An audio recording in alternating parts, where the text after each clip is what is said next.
What is up, my people? Hi. Welcome back to day 2, as promised. Yeah.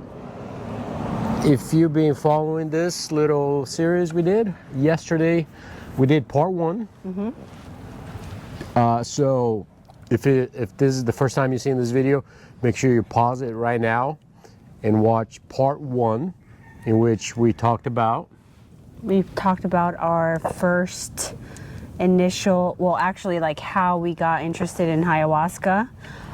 We gave our experience on how we found the place that we went to, the retreat, and then we broke down how the retreat happened within the days when getting there, and then how the days progressed throughout the 7 days, right? Yeah, so for context, it's important for you to see how we got here, because today we're going to dive into what actually happened in the actual ceremony.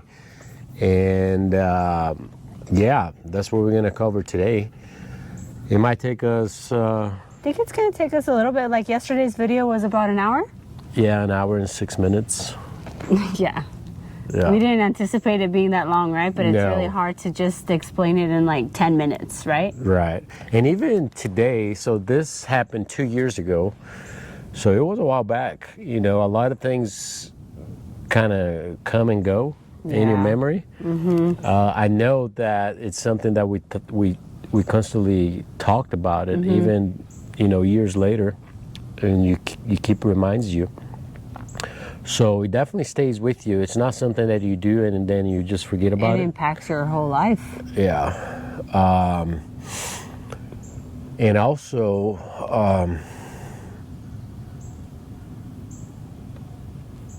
I forgot what I was going to say.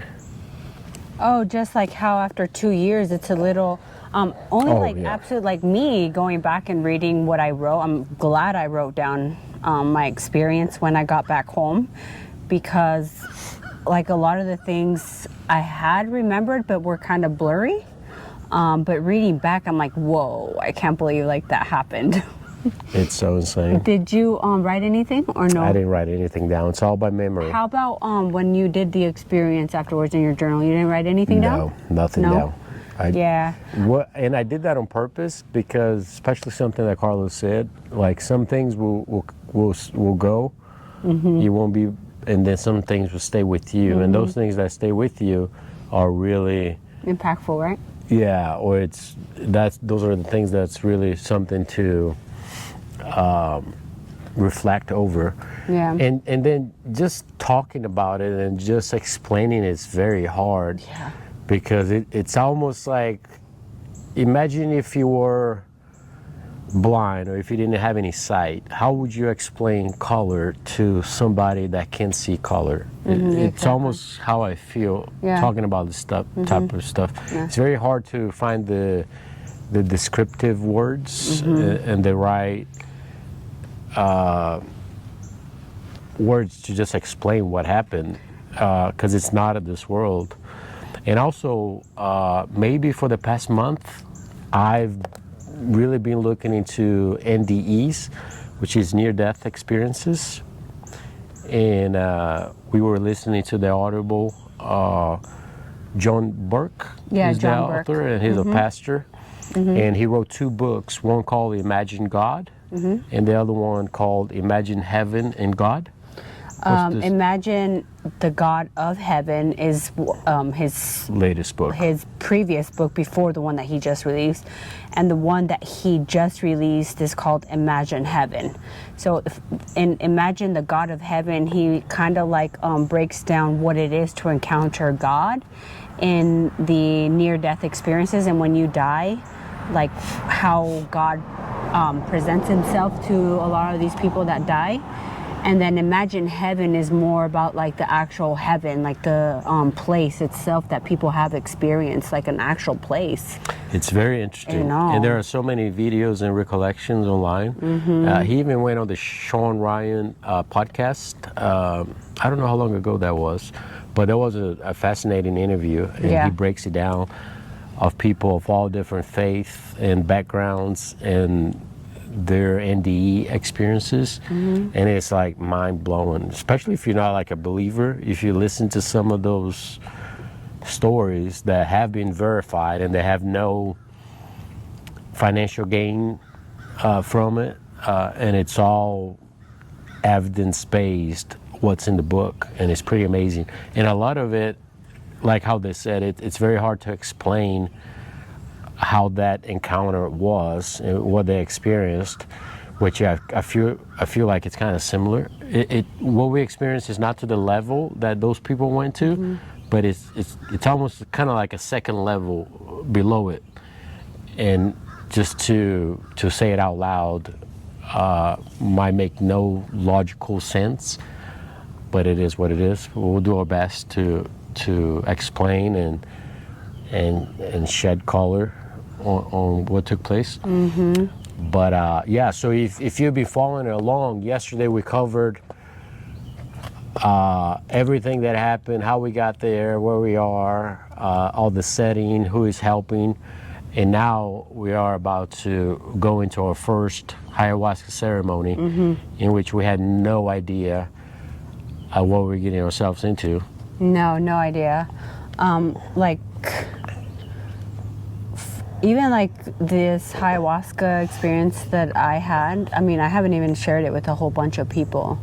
I know that we shared it with a couple of ours, a couple friends Maybe of ours. three or four people? Maybe 3 or 4 people of friends of ours, very close friends of ours that we've shared it with, that it's impacted their life in a way where, you know, they've actually even considered doing it themselves. But yeah, even like sharing it with people is very difficult because they don't like understand it, and sometimes really they'll just hard. ask, okay, well, tell me about it, and it's like, man, I gotta go how? to such like a place to really get into it and Well, describe because it. in order to describe it, you have to give the entire backstory. Like, I wouldn't be able to share it with you and be able to share the story without giving you any context of how all of it came about, because everything is connected. And even like, it took me a while to want to even do this video, because like Took us 2 years, and we've been talking about it. We've Hey, been we gotta talking do a about we video. want to do it because we know that a lot of people have been interested, and that we know that we can bring a lot of value to people who have been contemplating doing ayahuasca. But even like for me talking about it, like it takes me back to the moment of reliving it, and a lot of emotions arise, and it's kind of hard to go there because it's just the emotions rise up, right? And you start feeling it all over again, and then it's kind of hard to talk about it, right? Yeah. So and by the it's way, hard. the place that we went to, which is called Brahma Healing Center in Costa Rica, and we are posting a link on how to contact the center if you're interested. We have no affiliation with them. We haven't actually talked to them for the past year. So we have no financial gain. We're not trying to sell you their retreat. It's nothing like that. We're just sharing our experience and tell you if we recommend it or not for certain people to help anybody that's seeking either treatment or looking to experience this. But there's no agenda for us or sharing our story. We just hope that it would help somebody that's contemplating if they want to do this or not. Exactly. And kind of give them an idea. Everybody's going to have their own experience, no matter how much we try to explain. Right. It's like once you feel it, you feel it. But there's no getting prepared for it, but at least you can have some sort of expectation, right? Right, exactly. But yeah, so let's get into it. So we are on day 2. We've kind of fasted during the day. We had a very light breakfast. We did yoga, meditation throughout the day. We are no caffeine. We just drink water. And then we went to bed. Right? Yeah. We don't have a clock. We don't have a watch. We have no idea what time it is. They just tell you, hey, just go to bed, go to your room, and when we are ready for you, we'll come and get you. Yeah. So it was sundown. It was already night. It was dark.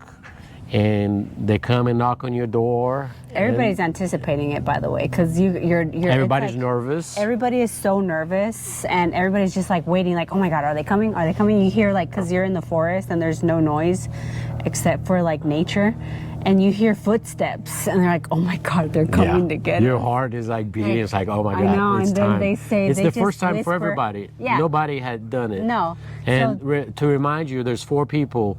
There's Jay, there's there's myself, and then there's a gentleman, and then there's a young lady. Yeah, so just the 4 of of us. Yeah, and then they just come and like, we're ready for you. And it's like, oh my God, everybody starts getting ready, and it's like nerve-wracking.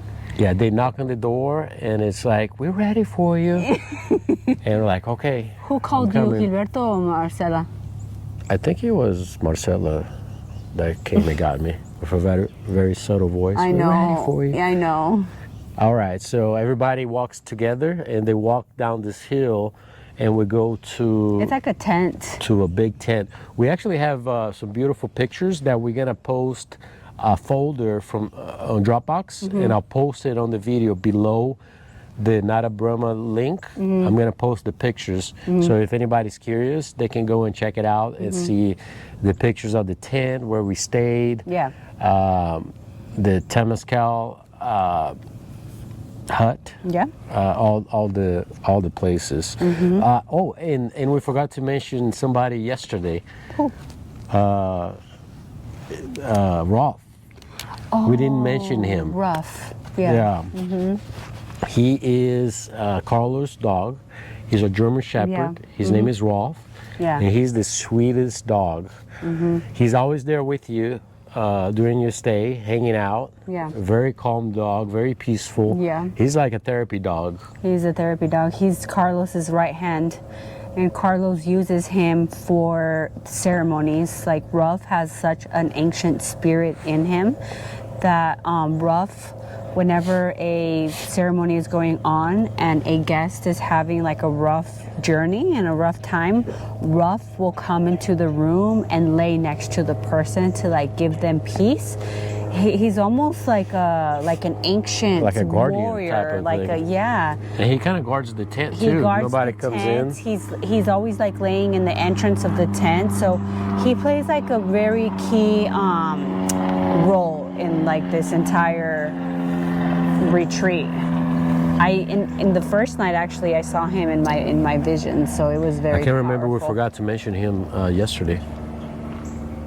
An ant was gonna bite you, but yeah, so they call us down and we're all going in a line all the way down to the tent because it's all the way down, right? It's kind of like a little steep mountain that you gotta It's very go dark. down. It's very dark and you're going down. You have to have flashlights. One of the things that they asked us to take with us was a flashlight.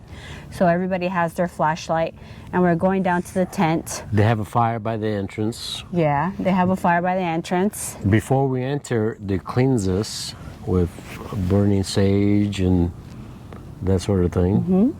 Yeah. Go ahead. All right, I just want to talk about it. So you go all the way down to the entrance, and then before you enter the tent, you take off your shoes, and then you sit down, and then they start cleansing you with this sage, like Felipe said, with sage, incense, myrrh, right, frankincense, and just or Palo Santo too, right? They just cleanse us from top to bottom, just purifying you. And themselves also, because they did it on themselves also before they went in. It's very light energy. That's like the time when you go in there and the smell, and once it hits you, it's like, oh, we're about to do it. It's a beautiful place. There's candles everywhere. It's like all warm, set up. like warm light, right? Yeah.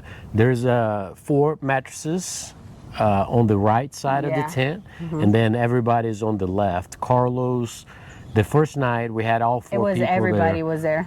Marcela was there. Gilberto, Fanny, and Marcela. They were all there. They were all there. So you have your little mattress and like a sleeping bag. You have a blanket, a pillow, and then there's a bucket next to it. Yeah. So we walk in, and it's going to start to rain. Uh-oh. And mind you, Jay and I are not supposed to be They laying didn't want next us to to another. lay next to each other. Yeah. We're probably gonna have to pause it to go inside, huh? Yeah. All right, we're gonna hit pause. You think it's gonna rain? Yeah, it's raining, right? You wanna keep going and see if it will go away? But let's keep going, and then if it gets bad, we'll pause it and we'll finish inside. Okay, so yeah. They told us that we couldn't lay next to each other, so I think Felipe, yeah. Okay. We're gonna pause it and we'll see you inside. It's about to pour down. Where's your thing in here? Yeah. Right here? All right, guys, we're back. Sorry about that. It started raining, pouring down We got rain. soaked. Yeah, so we had to come inside and readjust. Yeah, we did, sorry. Gotta readjust myself here to get comfy. All right, so we're about to walk into the ceremony, right? We just walked in. Yeah, so we were telling you guys about the setup in the tents. There was like a little mattress, and Felipe and I couldn't be together on the They didn't beds, want us right? sitting next to each other, Yeah. so I was on the far, all the way I back. think you were in the middle or all the way to the end. I think I was near the end. Yeah, and I Yeah. my spot was like in the very first bed, Yeah, the first mattress. on the in the entrance. very first in the entrance. Yeah. That was my location on this particular setting. Yeah, so everybody was nervous. Carlos welcomed everybody. Everybody kind of just laid down. There was some beautiful music playing on the radio. Just some kind of like trance music, you'd say? Yeah, but they like were light playing it trance. with like instruments. They were already? I thought it was just the I thought speaker. they were playing it. I thought that Marcela welcomed us with Oh yeah. after True. we got there, she started playing it. Yeah. That's right. And then they have a restroom all the way in the back too. They have some private toilets if you need to go, Yeah. and a sink. But Cruz is gonna be making all sorts of noise. It's okay, guys. These are our babies. This is us. We have a house full of animals, and Rue right now is playing with her little bone, Yeah. but she loves it. Rue, But what are you doing, Rue? but yeah, so everybody was there on the first night. Yeah, and I think that one of the reasons why they were there the first night is also because they didn't know how the ceremony was going to play out.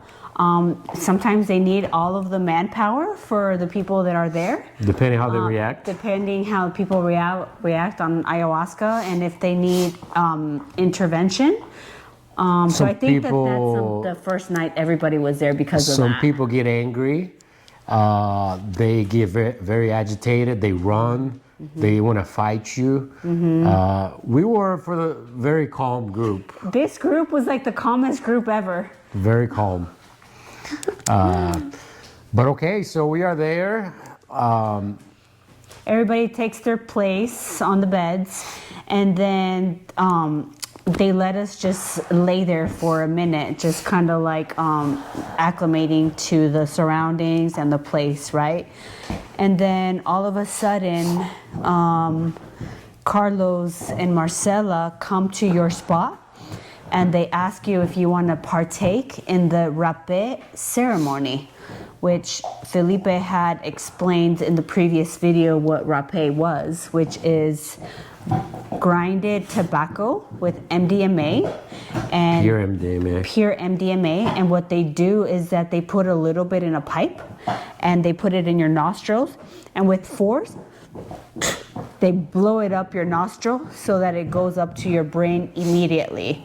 So once they blow that up to your brain, you feel the rush up to your brain. And for me, it was very difficult because I couldn't breathe afterwards. I was like, you know? Yeah, and you have to swallow. Yeah, you And have to. you have to do both nostrils. And you have to time it just right. It's a little difficult to do. Guys, well, a little privacy here, please. Our cats are But going yeah. all over. They know we're doing a video, so every time I'm on a Zoom call, they do the same thing. It's okay, they just want to be part of the video. But so yeah, we said yes. Everybody did the. everybody rapé, did right? it. I was the first one to go because I was on the first spot. So Everything is completely optional at all times. You don't have to do anything that you they don't don't want force to, you to or do you're not anything. comfortable doing. Yeah. But yeah, you went first. But because it was part of the ceremony and I was down to try and experience absolutely everything, I said yes to everything. And if they do one side of your nostril, they have to do the other side because like the idea is to like unblock both sides of your brain. Yeah. Yeah. But as soon as they do it, it takes effect pretty fast.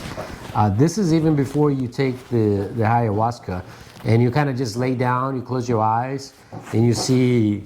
I don't know what you saw, but I saw these sparkling colors like purple, green, very kind of like how the Milky Way looks. Yeah. On the sky and the stars. That's kind of like what I saw, but it didn't last very long. It was very fast. For me, right here, I said that I choked a little bit and then I felt my heart racing a few minutes after. I knew there was something in it. I didn't know there was MDMA in it. I only knew afterwards. But I wrote that I felt like a little trippy after they did it. And so, yeah, when I lay there in my spot, I just like little blue specks started coming up in your vision and then, your brain. But yeah, so after they do that, they went around and they did everybody. So after you do rapé, they let you sit there for a little bit, maybe about 5 to 10 minutes, I want to say. And then that's whenever they call you up to do the actual ayahuasca. So they called me up and you sit in front of Carlos and they already have the ayahuasca in the little cup. It's a little cup. I think that what they're giving you is about an ounce, you would think. It's a tiny little bit. It's like a sip. It's a sip. And they give you a tiny little bit. And at this point, they were mixing it because since it's such a thick brew, the particles of the tea, sit on the bottom of the cup. So they want to make sure that you're drinking absolutely everything. So they're constantly stirring it. It tastes a little. And then before you intake it, they ask you to set an intention on what you want to go through when you do your ayahuasca ceremony. Yeah. And for me, the first night, I went in there completely open. I had no expectations because I didn't know what to expect. So I set no intentions for my first ceremony. I just said, God, whatever you want me to experience and wherever you want to take me, I'm open to everything. And then they pray over your little cup. They blow tobacco in it, and they blow tobacco on you too. And then they give it to you, and you take it with both your hands like this. And I remember for me, the first time, I only took a little bit. I didn't even take the whole thing that they gave me on the cup because I was absolutely terrified. I was shaking, my heart was beating. I was so scared because I didn't know like what I was taking, and I didn't know what to expect. And I'm like, I can't go back. After I take this, there's no going back. Me, I was terrified. I know, and me I wanted too. to have good thoughts because I didn't want to get stuck on a bad trip? Yeah, on a negative or dark thoughts. So I kept thinking about our pets because they bring me joy, except right now. This little one I saw just as you see this little cat, I saw him in my visions doing exactly what he's doing now because he's super attached to us. Yeah. And when he was a baby, he used to sleep on our necks, and that's exactly how I saw him in my visions. So this little cat's very special to me. So I kept thinking about him, and I had good thoughts. And I didn't have any specific intentions neither. I just had an open mind.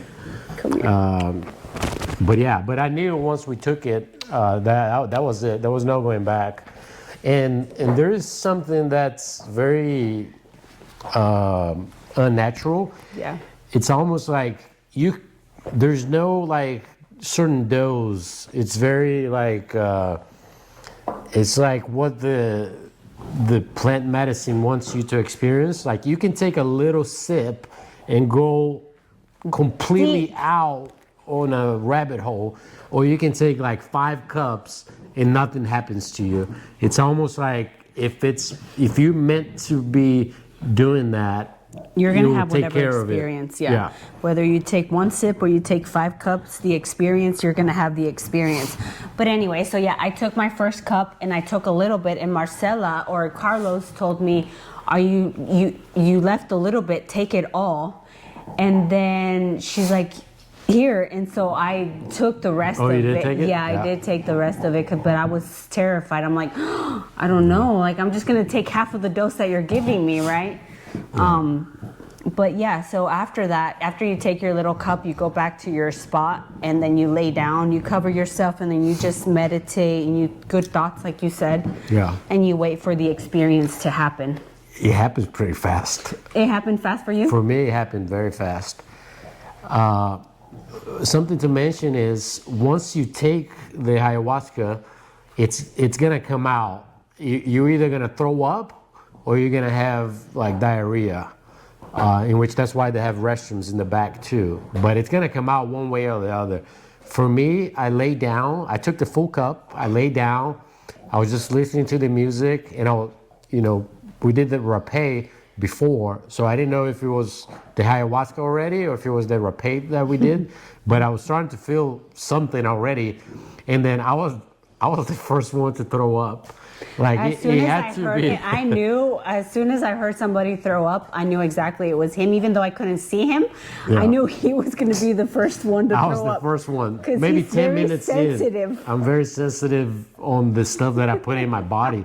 And even I was going through the experience, I was like, I'm sorry, body, that I'm putting this poison in you, because I know it wasn't pleasant. So I was saying like sorry to my temple, to my body, like, I know you don't want this, but we just gotta suck it up and do it. And that's why I don't do drugs and any of that stuff. You don't want to hurt your body. Yeah. So right away, my body was like, "Oh, Trying this to doesn't take it belong out. here. Yeah, get it out." Yeah. So For I me, it threw was up. the opposite. I did not throw up that first day. At all, right? No, at all. I didn't throw up, and I kept waiting for it for And me that to taste throw up. in your, especially the taste. I like just want to get it out. Yeah, it was weird. So after I said here, after 15 or 20 minutes, I started feeling it in my body, just like a lot of freeness and warmth in my body. But yeah, after that, the first night, I went back to my spot and I tried to fall asleep, and I wasn't able to fall asleep. But yeah, after I want to say 45 to an hour, I started feeling the effects of ayahuasca, which was like warmth and just a whole bunch of images started coming through my mind, just flashes of images, and then things that I can't even like remember what it was. It's like an image, a flash, an image would come into my mind and then it would leave. And then I'd lay there, an image would come and then it would go. Just flashes of images. It's really hard to grasp what it was. And then... And mind you, we're there all night, so hours and hours and hours. Yeah. The ceremony started right when it got dark. Yeah. And then we stay there. The only rule is you got to stay inside the tent until the sun comes up. Mm-hmm. So you're there all night, and then you just sit in your sleeping bag in your mattress, eyes closed. There's all these figures throughout the tent, and you're listening to music. The music gets really, really amplified. All the sounds.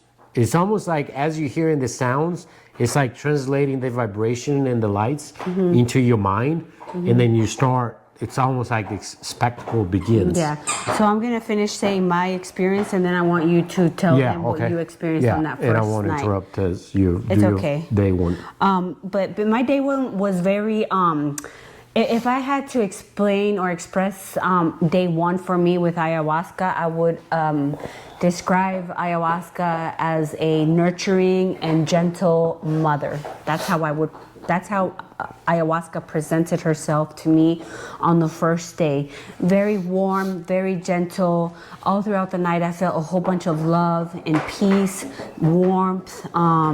It was just a beautiful time. I would drift in and out of sleep.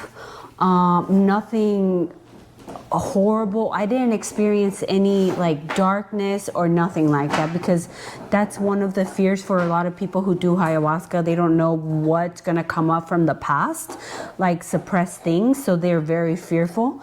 But for me it was extremely peaceful that night. And then, like I said, just images in and out, like just flashes of images that I couldn't even like tell you right now like what they were, but just all night in and out. And I would drift in and out of sleep also. And then one of the things that I do remember that night is that all of a sudden, as I was laying there, I felt Axie, our little cat that you just saw previously, laying on top of me, purring with his little warm body here with me. And then it was almost like a representation that Axie's soul, this cat, because even like when we got him, he was very sick, and if we wouldn't have adopted him and brought him home, most likely he would have died. He wouldn't have made it. So I feel like he was a gift in our lives for a reason. And so his spirit, I've known him way long before he actually even arrived in my life, which he was a gift in my life by Felipe. And for Christmas, he gave me Axie for Christmas. Remember that? Yeah. Mm-hmm. And so that was one of the things that I felt with that. And then another image. Because he was so sick, Yeah. the breeder actually gave Ivy, which is the pink one. Yeah, for free. For free. Because we took care of him. And hence, these cats are not cheap. Yeah. And if you get a Sphinx cat for free, then that's like a big gift, right? Yeah. So she's like, yeah, we know that your cat's probably not going to make it long. Here's another one. Yeah. And so, and then another image that I do remember vividly from that first night was Ruff, the German Shepherd that Felipe told you about earlier. So all of a sudden, Ruff appeared here in my face, and I saw him with his gorgeous German Shepherd mane, and I saw him with like a majestic crown on his head, like he was some type of royalty or a chief of some sorts from a very ancient tribe. And it was like almost like Ruff was there representing like the ancient spirits, just letting us know that they were there protecting us and taking care of us, and that what we were doing was nothing new. Like millions have been where we have been here in that moment. So it was almost like a representation of just ancient wisdom. That's how I saw Ruff, like this ancient warrior. And then again, in and out of sleep, in and out of visions. And then at the very end of my journey, right before the sun rose, I remember laying there, and then all of a sudden I see my sister, and I see my sister in such a pure light and like a pure spirit.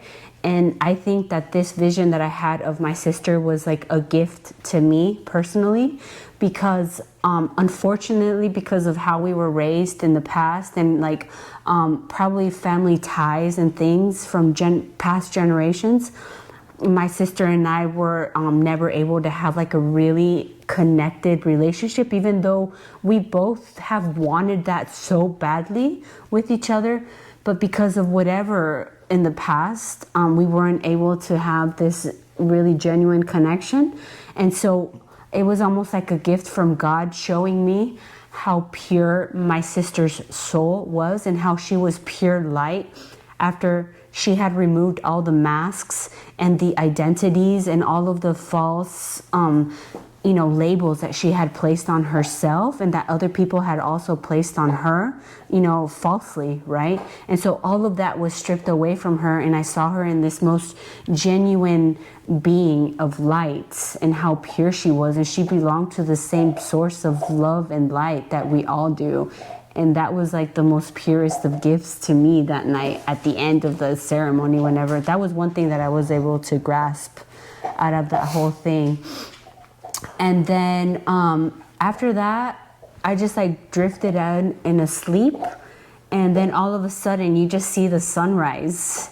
And then when you see the sunrise, it's almost like a gift from God, because you're like, the sun will always rise. The sun always rises. That's what Carlos always says. Yeah, like the sun always comes up. The sun will always come up, and there will be another opportunity and another day. So I just remember seeing the sunrise and then getting up and going up to my room. And I was still dizzy from ayahuasca when I was walking up to my room. And you hadn't thrown up? I hadn't thrown up at the tent, but when I went up to the room, the first thing I did in the room was throw up, and I threw up so much, and then I showered, and then I fell in a deep sleep. Did you feel energy afterwards, or no? I was so tired afterwards. Yeah. After that first ayahuasca ceremony, it was a lot. I was drained. My body was so tired. Because the whole night, just images, like my brain was working, even though it was... Do you remember the images, if they were colored or if they were black and white? They were like colored? And not black and white, colored flashes of lights, like blues and white and Would you hear sounds? Like, were people talking to you or no? No people showed up to me on the first night. It was just images. No. Yeah. And then, after that first day, after I woke up, I was so exhausted. And I'm like, oh my God, I can't believe I'm going to have to go through this like 2 more times. Like, how is my body? Because that was the first ceremony out of the 3 that we signed up for. And it was a beautiful ceremony. Like, I thought it was beautiful because all night I felt love and peace. And I was like, oh man, this is beautiful. This is Mother Ayahuasca. Like, oh my goodness. Yeah. She's so gentle. I know. Yeah, right? Yeah. And I want to just emphasize in this that Felipe and I basically had almost like the same exact experiences both of the times of our ayahuasca journey. So now I'm going to let him explain to you his journey. So my first day, I would, like you said, it's a very motherly, it's like Mother Aya, a very gentle spirit, very like, hey, delicate. It started off beautiful. And that's why I asked you if you saw colors or not, because I can't remember if everything was black and white or colored or how it was. Yeah. I remember seeing some color for sure, but it's like you feel, it was very emotional. Did you cry the first ceremony? I had no sadness the first ceremony. So you didn't cry out of joy? It was just beautiful. No, I had so much emotion, and I was bawling out of control, like crying for joy, because I was feeling such a beautiful feeling, like deep down in your soul. Like God's love. Yeah, like vibrations and lights. And I was seeing all these beautiful images, like nature and trees and like family, friends. I saw the love that my family has for me, like my brother, my father, my mother, like childhood friends. So I could feel, it's like you're feeling, and it was so overwhelming that I didn't know. I was like, oh my God, I feel so loved. You had never felt that before in your entire life. Never. And then I kept crying, and I didn't know why. And I'm always trying to stay like quiet. I don't like drawing attention to myself. So I was just crying on the inside, and then it was just like tear after tear, and I couldn't stop. And then I saw it started off beautiful. I was feeling like a lot of love, and then it started transitioning to like pain. So I felt both things. Yeah, one of the next things I felt was like, so I was a first responder for 11 and a half years as a firefighter, paramedic, and I saw every CPR that I had taken part of during my career. I saw all of them, and me doing whatever I was doing at the time, either chest compression or intubating somebody or doing the ventilations, I saw all of them. It was pretty surreal. It wasn't scary, and it wasn't. It was almost like they were just showing it to me, you know. But it was in the back of the ambulance. It was in the room. It was in the living room. Wow. It was in the kitchen. And there had been kids, like a 5-year-old, elderly patients, like people that were ran over on the street, and the ambulance was like completely filled with blood and that metallic smell. Like I was seeing all of that. You were? Yeah, and I was like feeling it. The pain. It wasn't necessarily the pain, but for some reason I could. It was almost like slow motion. I could see every single one of them. So that I kind of started to see, and then I also saw my uncle. He committed suicide. So he shot himself in the heart. So I saw him in the vision, and I saw it inside his organs, and I saw his heart like starting to become black, and then kind of like start spreading through his body, and then his whole organs became like black.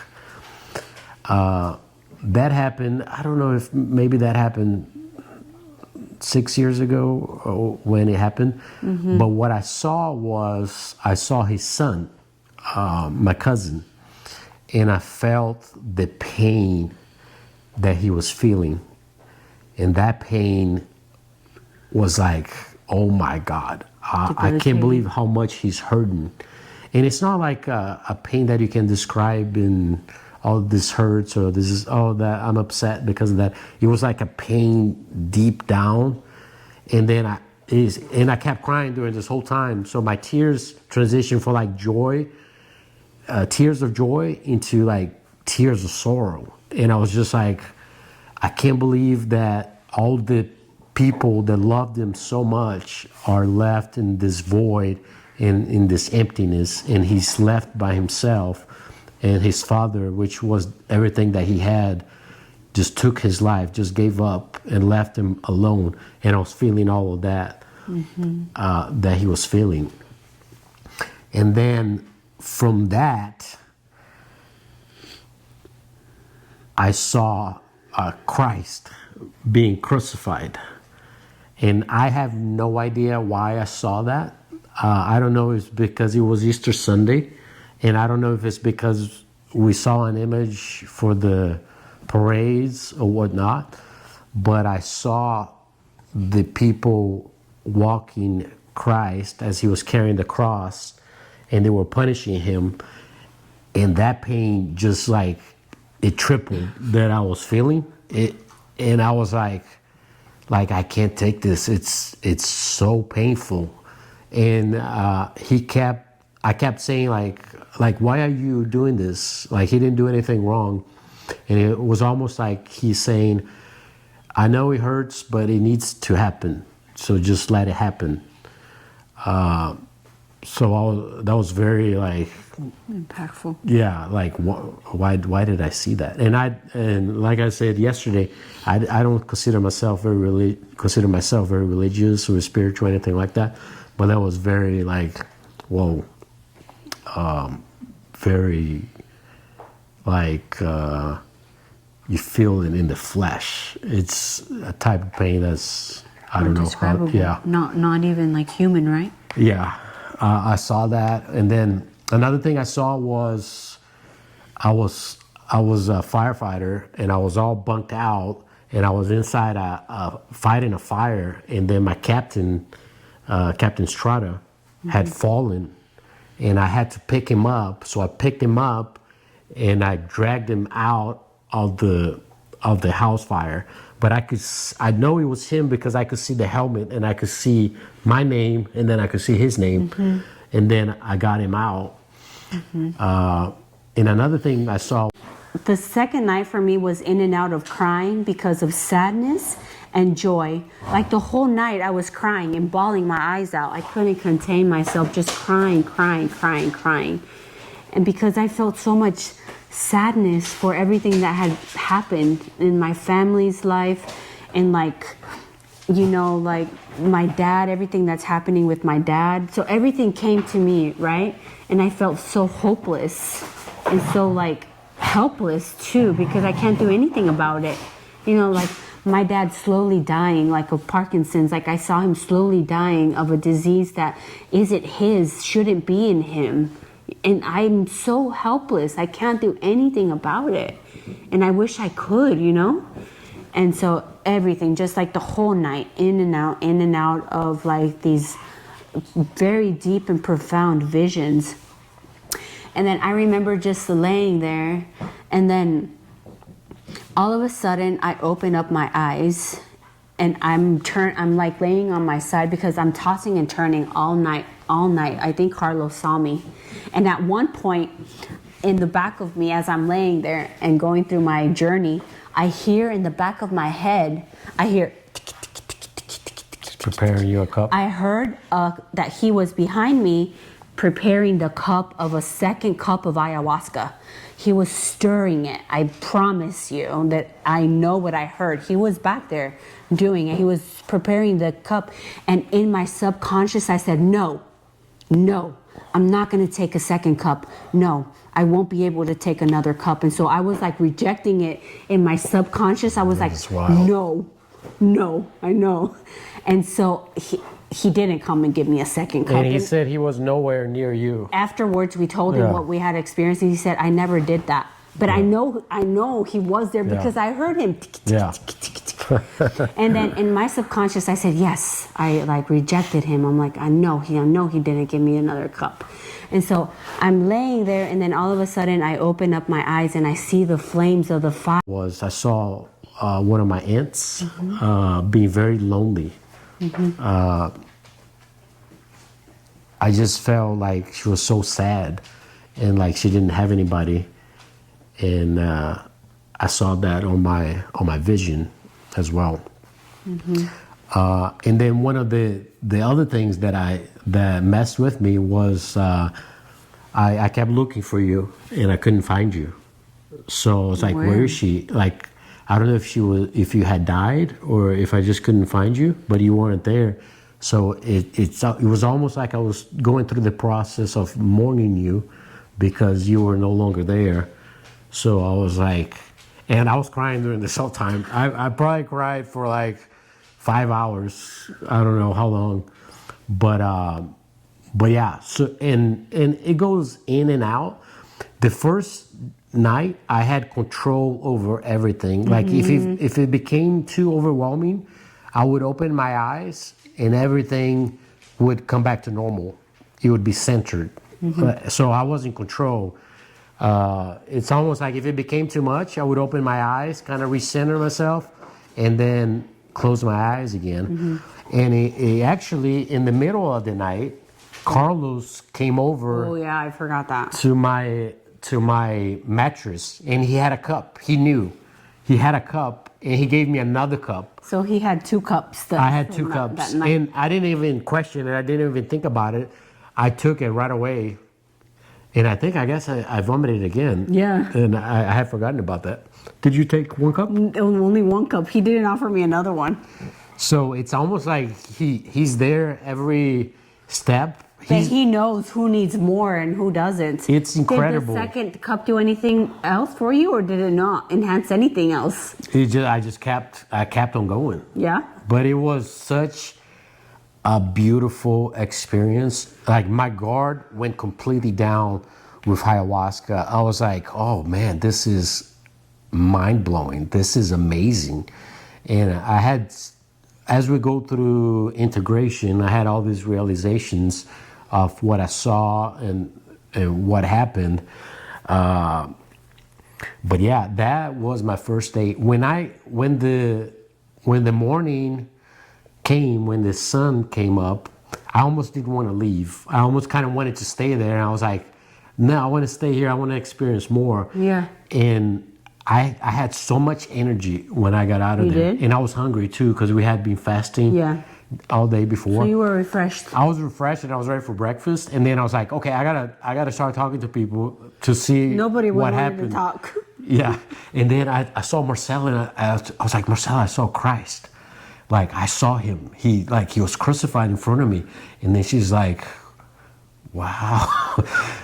And then I was trying to Explain. not be a chatty box, but I was like, somebody just listening to me because I gotta talk to some people. Oh gosh. But yeah, so that was my first night. Yeah. It was very positive. I couldn't wait to do it again Whoa. after the first Yeah, of night. course. Yeah. But yeah. That's insane. So after that, I think I ate breakfast and then I went to after sleep. that, I went to sleep. I took a shower. I went to sleep, and I probably slept for a few hours. And then when I woke up, they had breakfast or whatever lunch ready for me.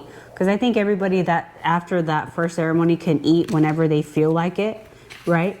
And so, yeah, same for me. My first night was, whoa, Mother Ayahuasca is so gentle. She gives us exactly what we need. I'm so excited to do the second ceremony because I just cannot wait to see what is, like how all of this is going to translate, you know? So yeah, guards down for the second ceremony. Yeah, totally. So the next day, we don't do another ceremony the next day. We only do another one the day after. Yeah. I think that second day to follow, that's when we did our Temazcal. The second day, yeah. So the third day was the Temazcal. So we also did integration, which the integration is Carlos sits with everybody that was there. In a little teepee tent. Yeah, everybody shares if they want to share, which is encouraged to share. Everything is private.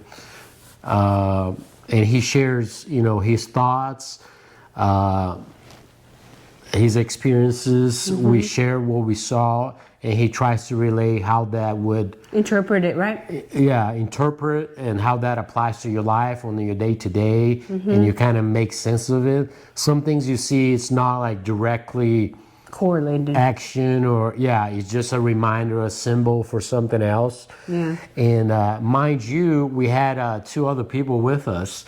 There was the gentleman that went in that wanted to get high and wanted to feel something. He felt absolutely nothing. He slept the whole night. He had nothing. Like Felipe and I, the integration, we were both sharing our stories, and we were so like, whoa, like we got like so it was much, a download. Yeah, we got so much out of our first experience with ayahuasca. And so Felipe and I were sharing our stories and all of this stuff. And then they go to the guy that was there, and he's like, no, I slept all throughout the night. And I think he took two cups or maybe 3 cups. 2 or 3 cups. As you're going through the ceremony, you can ask for more if you want. And I think he wasn't feeling anything, so he kept asking for it, and nothing happened. Nothing. Even after all those cups, he had no realization about nothing. Yeah. And then the girl that was with us there also, she says that she just slept all throughout the night. Like she really didn't feel anything. She just felt peace. And when they told me that, I was like, what? You didn't feel anything after all? I mean, I've been crying all night, and I went through all of that, and you didn't feel anything? Which is insane. Same for me. I couldn't believe that they didn't feel anything. Like we both were like poof. Yeah. Right. And Carlos shares experiences from other attendees in the past. Like sometimes they'll go with a friend and both start dancing out of nowhere at the same time. Yeah. And there was a guy that was a professional MMA fighter.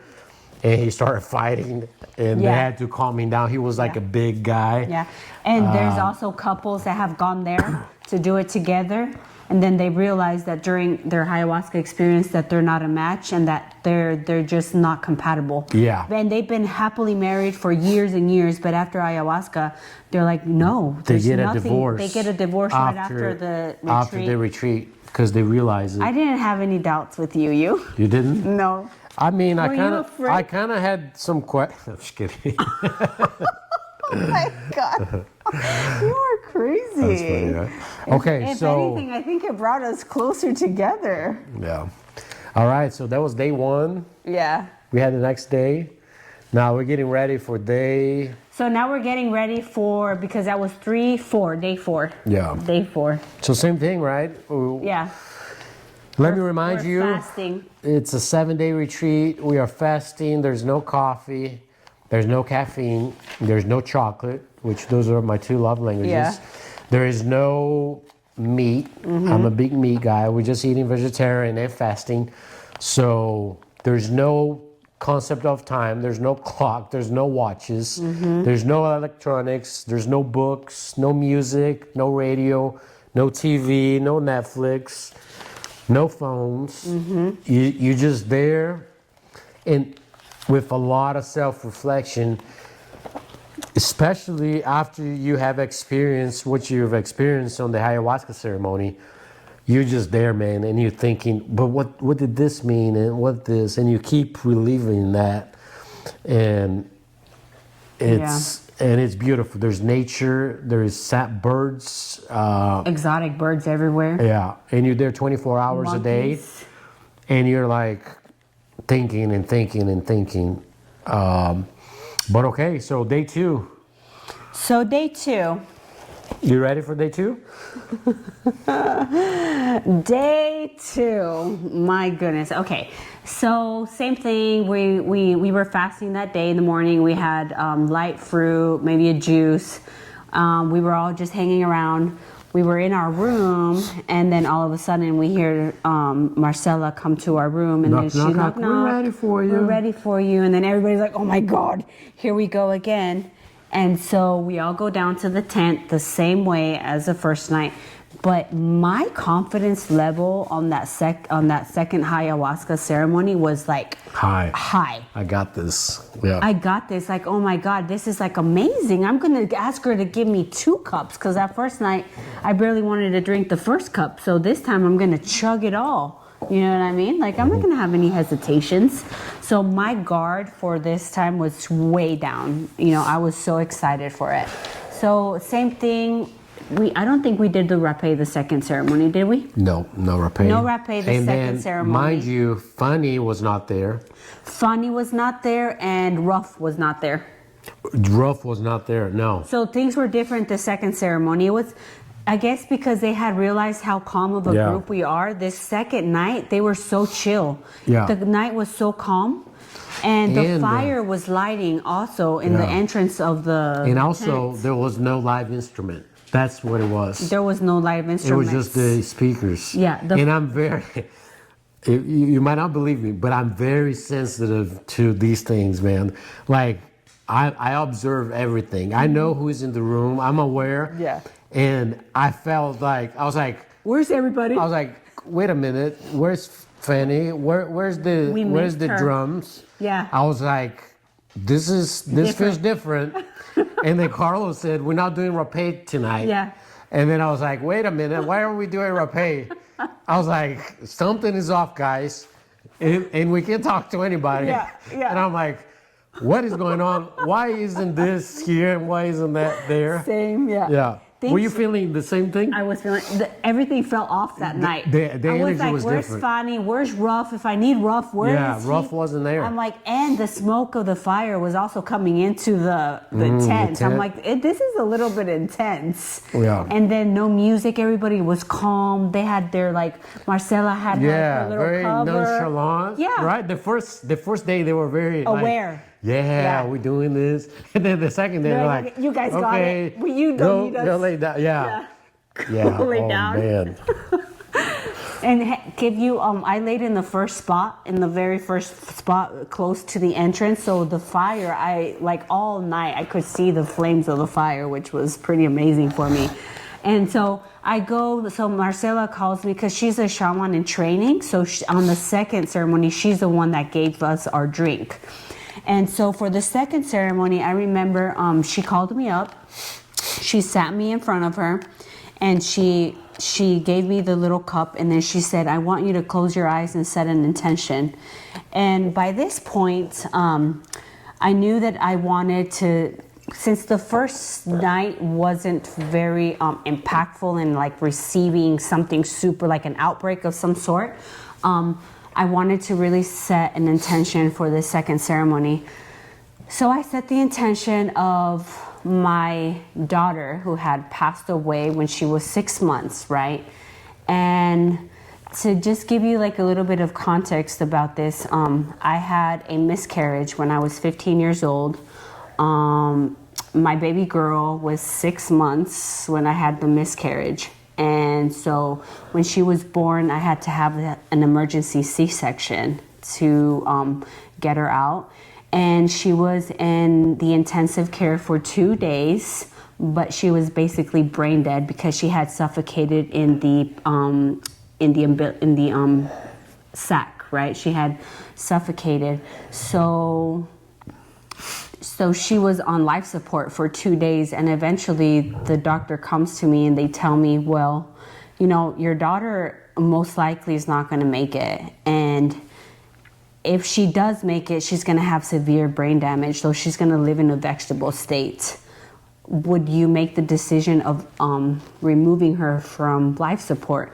And that, for a 15-year-old, is so young. It's so traumatic to even to have to make the decision to take your child off of like life support and see her with this tiny little baby fully developed, because I mean at 6 months they can survive out of the womb, but her little legs were like not even like an inch, you know, big. And so that was very traumatic. And this was 20 years later that I was doing ayahuasca, but I don't know how you heal from going through something super traumatic like that, right? And so one other thing that I had noticed in 20 years was that I had never dreamt Adriana. Like, I had never seen her in my visions.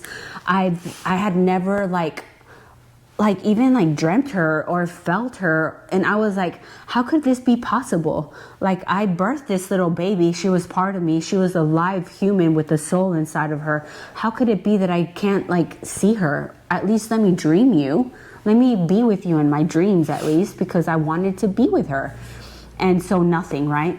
20 years later, I'm doing ayahuasca. And then so I set my intention for this ceremony. I'm like, Adriana, this one is for you. So I set my intention and I said my daughter's name, and then Marcella blew the tobacco in the drink, and I took the entire drink. I even made sure that every single drop was out of there, because I was so confident. Yeah. And then I go and I lay down on my little mattress, and I'm just laying there, and I didn't feel anything. I didn't feel anything for about 45 minutes later. But then all of a sudden, it's not like you gradually feel something and then it just kind of increases. No, all of a sudden it was like, bam, I'm here, I have arrived, and we are going through this. Like 100 miles per hour? Like 100 miles per hour. You're just laying there, okay, thinking, almost trying to, and then all of a sudden it hits you like a train. And then I felt the blood of my body. All of a sudden, everything went cold in my entire body. It felt like the blood of my veins and my body had drained out, and it felt cold, and a rush just went through my body, and my heartbeat, boom, boom, boom, boom, boom, boom, boom. Like my heartbeat wanted to come out of my chest. I don't know, my heartbeat was going 120 miles an hour. And then when I started feeling the heartbeat in my heart, I'm like, oh my God, I'm about to have a heart attack. This is unbearable. This amount of pain that I'm feeling in my heart I'm literally going to die. And then all of these things started going through my head.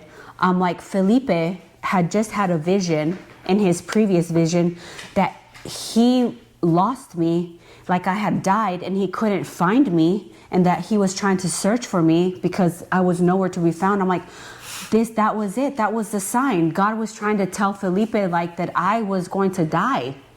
And then I'm like, this is it. And then I started thinking this whole process was going through my mind. What is my family going to think? What am I going to do? I'm really going to die in Costa Rica? Is this really going to happen? I'm like, what's going to happen to Felipe? I'm like, I just heard him say that he was having such a hard time adapting and trying to figure out what he was going to do with his life. If I died, what is going to happen to him? if I die? And so I was so worried for Felipe. And then all of a sudden I hear a voice that says, Felipe is not your responsibility. Why are you thinking about Felipe whenever you are your own person and you're supposed to be going through this on your own? Why are you thinking about what he's going to do when you're dead? Like, that is none of your business. That is not your responsibility. That's mine. And then I was going through all of this process of like battling the feeling of me like dying. Like, I felt like I literally was going to die and then in my brain I was thinking, well, I work out all the time. Like, every day I go to the gym and I put my heart through stress.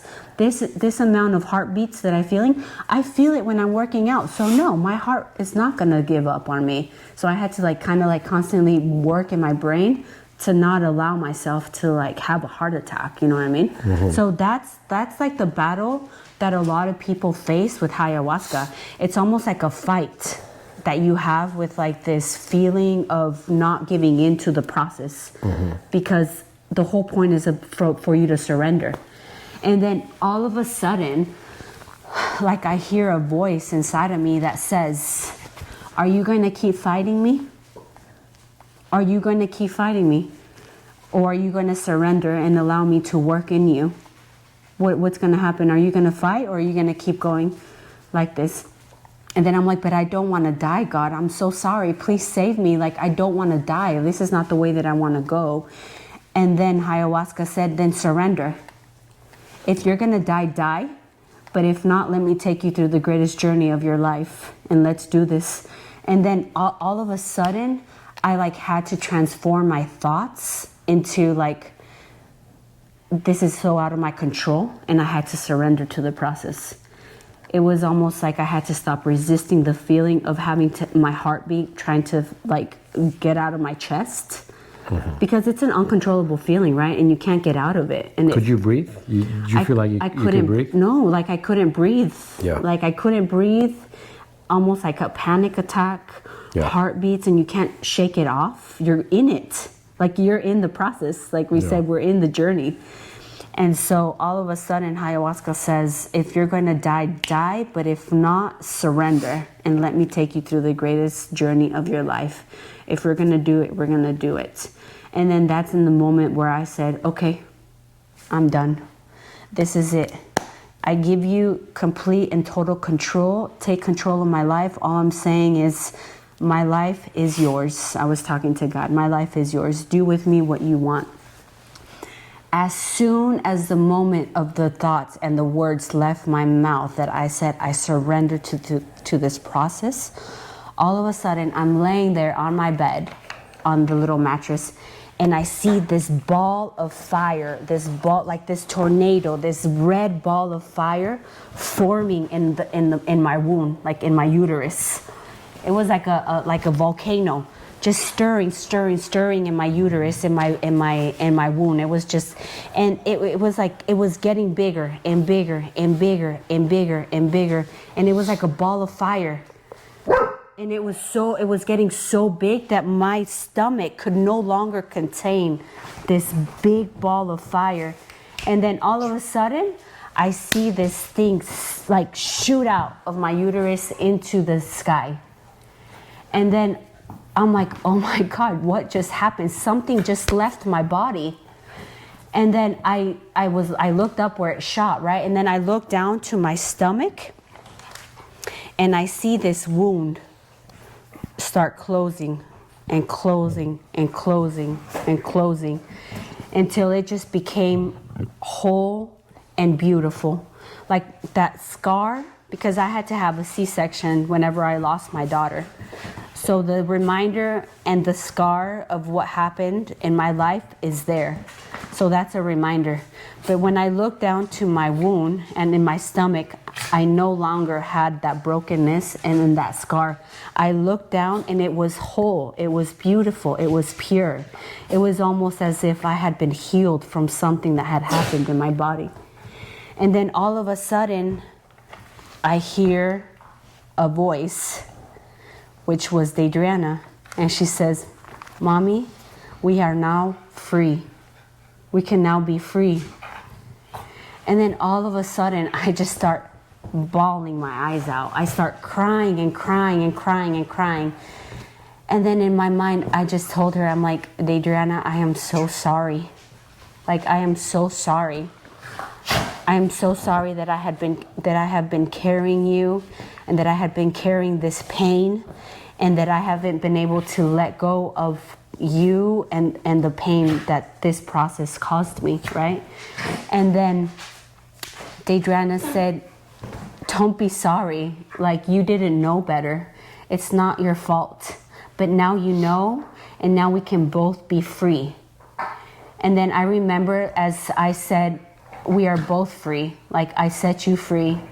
And then as soon as I said I set you free, I saw Adriana leave. This spirit, this ball of light just left, and she was joining a whole bunch of other little lights that were like waiting for her. It was like a red ball, right? No, her light was like a blue light. Yeah, the red was when I felt in my stomach, like this ball of fire. But I remember looking up and I saw her joining this ball of like other little specks of lights that were waiting for her in the sky. And then as soon as she left, I remember that I just like started bawling my eyes out. Take us. I started like crying and bawling my eyes out, because I knew that at that moment, like, I was never in my entire life going to feel her or like carry her. Like, she had left me. So like I was mourning her loss all over again. You know what I mean? Because I could no longer feel her, because she had left me. No. So like I was all over again crying, and just like it was like a cry of like joy and sadness at the same time, because she was gone. She had joined God in heaven. She had left me. And so that process was like super sad, but also like super liberating. Like, I felt like this weight had just left my body, and I was like closure, 100%. That you never had. No, I never had. And so all of this time, I can only imagine like keeping her memory alive, for, you know, not knowing how to release her, you know, like the energy of her and of her death, and not seeing it so much as a tragedy, right? But like, what a wonderful gift that I was given to actually like have a daughter, and but to be a mom, you know, even though my journey as a mom doesn't look like other people's journeys of like raising a daughter, see them off to college, seeing them married. My journey was very short, but like in that moment I became a mother. So how beautiful, right? So the narrative changed, like the story changed for me in that moment. So that was like one process, like one thing that I had really felt. So after that, it was just like pure peace, but also like at the same time, still trying to like integrate the fact that I was going through like a really hard time with my body. Like, my body was just reacting in a very strong way to ayahuasca, you know? Like, my heart was beating out of my chest. You went to the bathroom, right? On the second yeah. night? So the second night also, like, I had diarrhea, because it's going to come out one way or another. So it's either going to come out with vomit, or it's either going to come out the other end. Yeah. So I felt my stomach churning, and like, you're in the middle of your trip. So I was like trying to hold on to everything, because my world was going like this. So I tried to get up to go to the bathroom, and they like tried to help me to the bathroom, because I was like uncalibrated. And so I went to the bathroom, and then I went back to lay down. And then, let me see, another thing that I saw. So I remember like in another... Cash, come. Get over here. Come. Get over here. Yeah, time out. So I remember like another part of the process and the journey that I felt was, I remember seeing myself in my mother's womb. And I remember seeing this entire like DNA information being transferred from my mom to me through the umbilical cord. It was like DNA information was traveling through my mom. Like you were seeing the codes, Like I was seeing the genetic DNA codes code, and like the genetic passing coding on. was passing on. And then I saw my mom inside of her mom's womb, which is my grandmother's womb. And I saw how my grandma's genetic coding was going and entering into my mom's womb, and so on and so forth. So I saw this chain of genetic coding that was entering us through the umbilical cord. And then that just like made me realize like how a lot of the things that I feel and that I have been carrying through me has been genetic coding that has been instilled in me by generations past that doesn't particularly belong to me, right? A lot of the stuff that we carry from our past doesn't belong to us. Mm-hmm. It's been instilled in us from so many generations past, right? Imagine everything that our ancestors went through and lived through. And so I also remember like seeing my family, like my brother Milton, like I remember seeing him in like the most pure and like pure form of love. Like I remember seeing him a little sad because of like things that he's gone through in his life. And then the day after, he's like, man, when I saw you, I was like, he knew you were suffering. He's going through it. He told me the same thing. Yeah, he's like, oh, this guy, yeah, there's no way I would have given you another cup because I know how much you were going through it. But yeah, so I fought that. Like I had the option of going in and keep exploring that. Yeah. But it was dark. I didn't want to, I just wanted to be over. I was ready for the thing to be over. I was like, where is the sun? The sun is not up yet. Come on. You were waiting for the sun to... Yeah. But eventually, everything faded. I kind of got into the music. Yeah. And just listened to the music and try not to think of anything else. Just think of the music. After you had gone through the really hard stuff. Yeah, through all of that. But I didn't shed one tear. It was all just struggle. It was a big struggle for you. Some people even experience what they call a shamanic death, in which they die. They go into this pitch black place. Pitch black, and then they're reborn. They see figures and all that stuff. Yeah, in this pitch black, they say that they can't see anything, but they know that their spirit is there, so they do think that they die. A lot of shamans go through that. The shamanic death. Yeah. But yeah, so that was my second day. I was out of there. Did you see anything else? Not that I can remember. I think that just about sums it up. She never came back. Mother Ayahuasca never came back. No. And when I got out of there, I was out of there. He was out of there as soon as that sun rose. He left. He's like, I'm done. I never want to see this again. And I'm usually like, I'm aware of like, I want to be a gentleman. Let me sit here until everybody leaves and the girls leave, and then I'll leave after. Nope. I was like, I'm out of here. I've seen enough. And what happened afterwards? After you left? Nothing. I didn't want to talk to anybody. You didn't want to be in the dark. Remember, you didn't want to close your eyes. At night, it gets really dark. When I went to sleep, I did not want to close my eyes because I didn't want to go into that again because it was dark, like physically dark, and I did not want to close my eyes to go to sleep. So I was trying to sleep with my eyes open, but then when I would start to fall asleep, I was like, no, I don't want that. But yeah, that was my second ceremony. Whoa, that's intense. Yeah. Were you exhausted? Yeah, I was very tired. I was fighting all night. You fought all night? Yeah. So, sorry, buddy. Yeah. That's a lot, right? It was a lot for me. I was not expecting that. It's amazing how similar our experiences were very similar. The first night we had this beautiful, glorious Mother Ayahuasca, so gentle. It's almost like she wanted us to put our guard down so that the second time she could really come and work in us. Mm-hmm. But the second ceremony, we both had a really hard we struggled so much. We both thought that we were going to die that night. And the integration process, the same thing happened with the other two people. They felt nothing. They slept throughout the whole night. Exactly. Jenny did it. Our cook. Oh yeah, Jenny, the chef, did it with us that night, and she was snoring all night. Do you remember hearing her snore? Yeah, but I think it was the first time she did it. Yeah.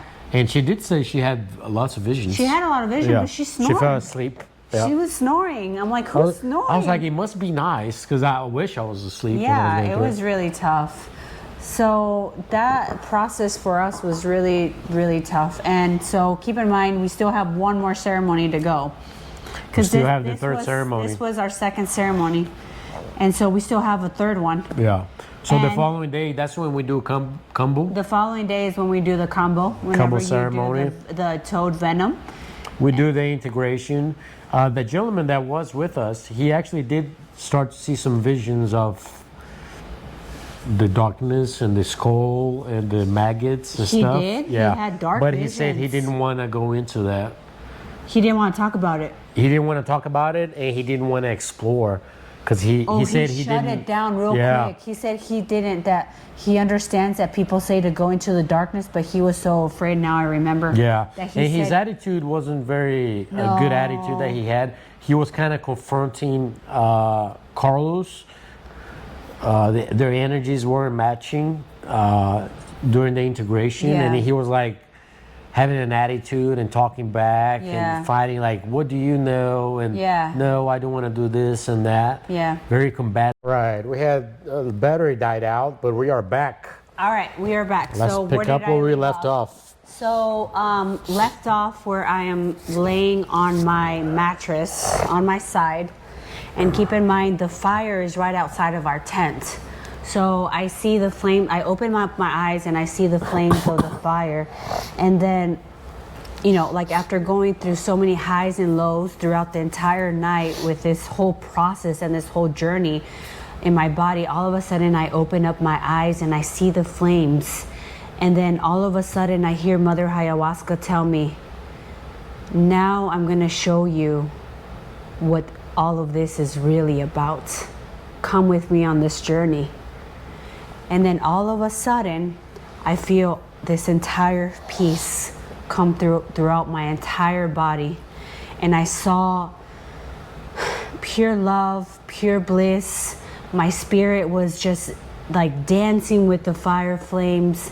Everything was absolutely gorgeous at that moment. And I almost feel like after I heard those words of Mother Ayahuasca saying, now I'm going to show you what this is truly about.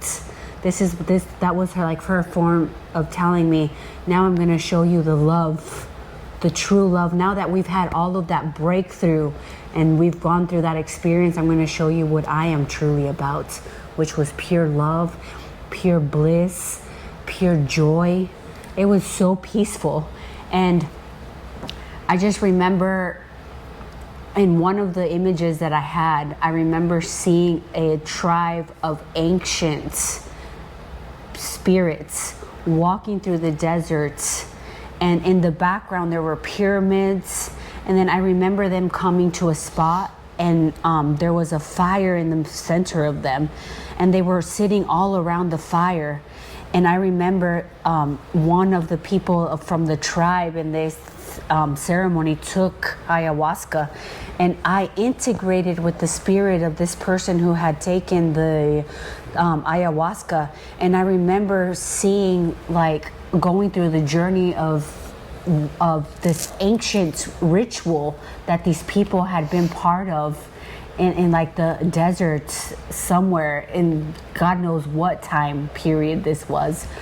And then so we're just there, our spirits are going everywhere, just a beautiful process that it was. It's really hard to explain exactly like how it felt. And then I remember within this vision seeing a pack of wolves joining the tribe, integrating with the tribes.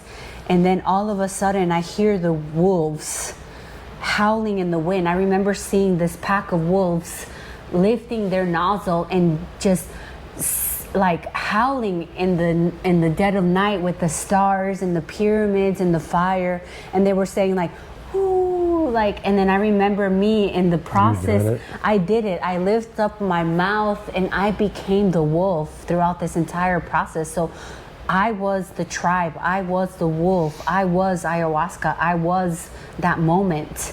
And then I was like literally part of the tribe of the wolf. Like I was howling in the wind. And I remember just doing it in person with everybody there.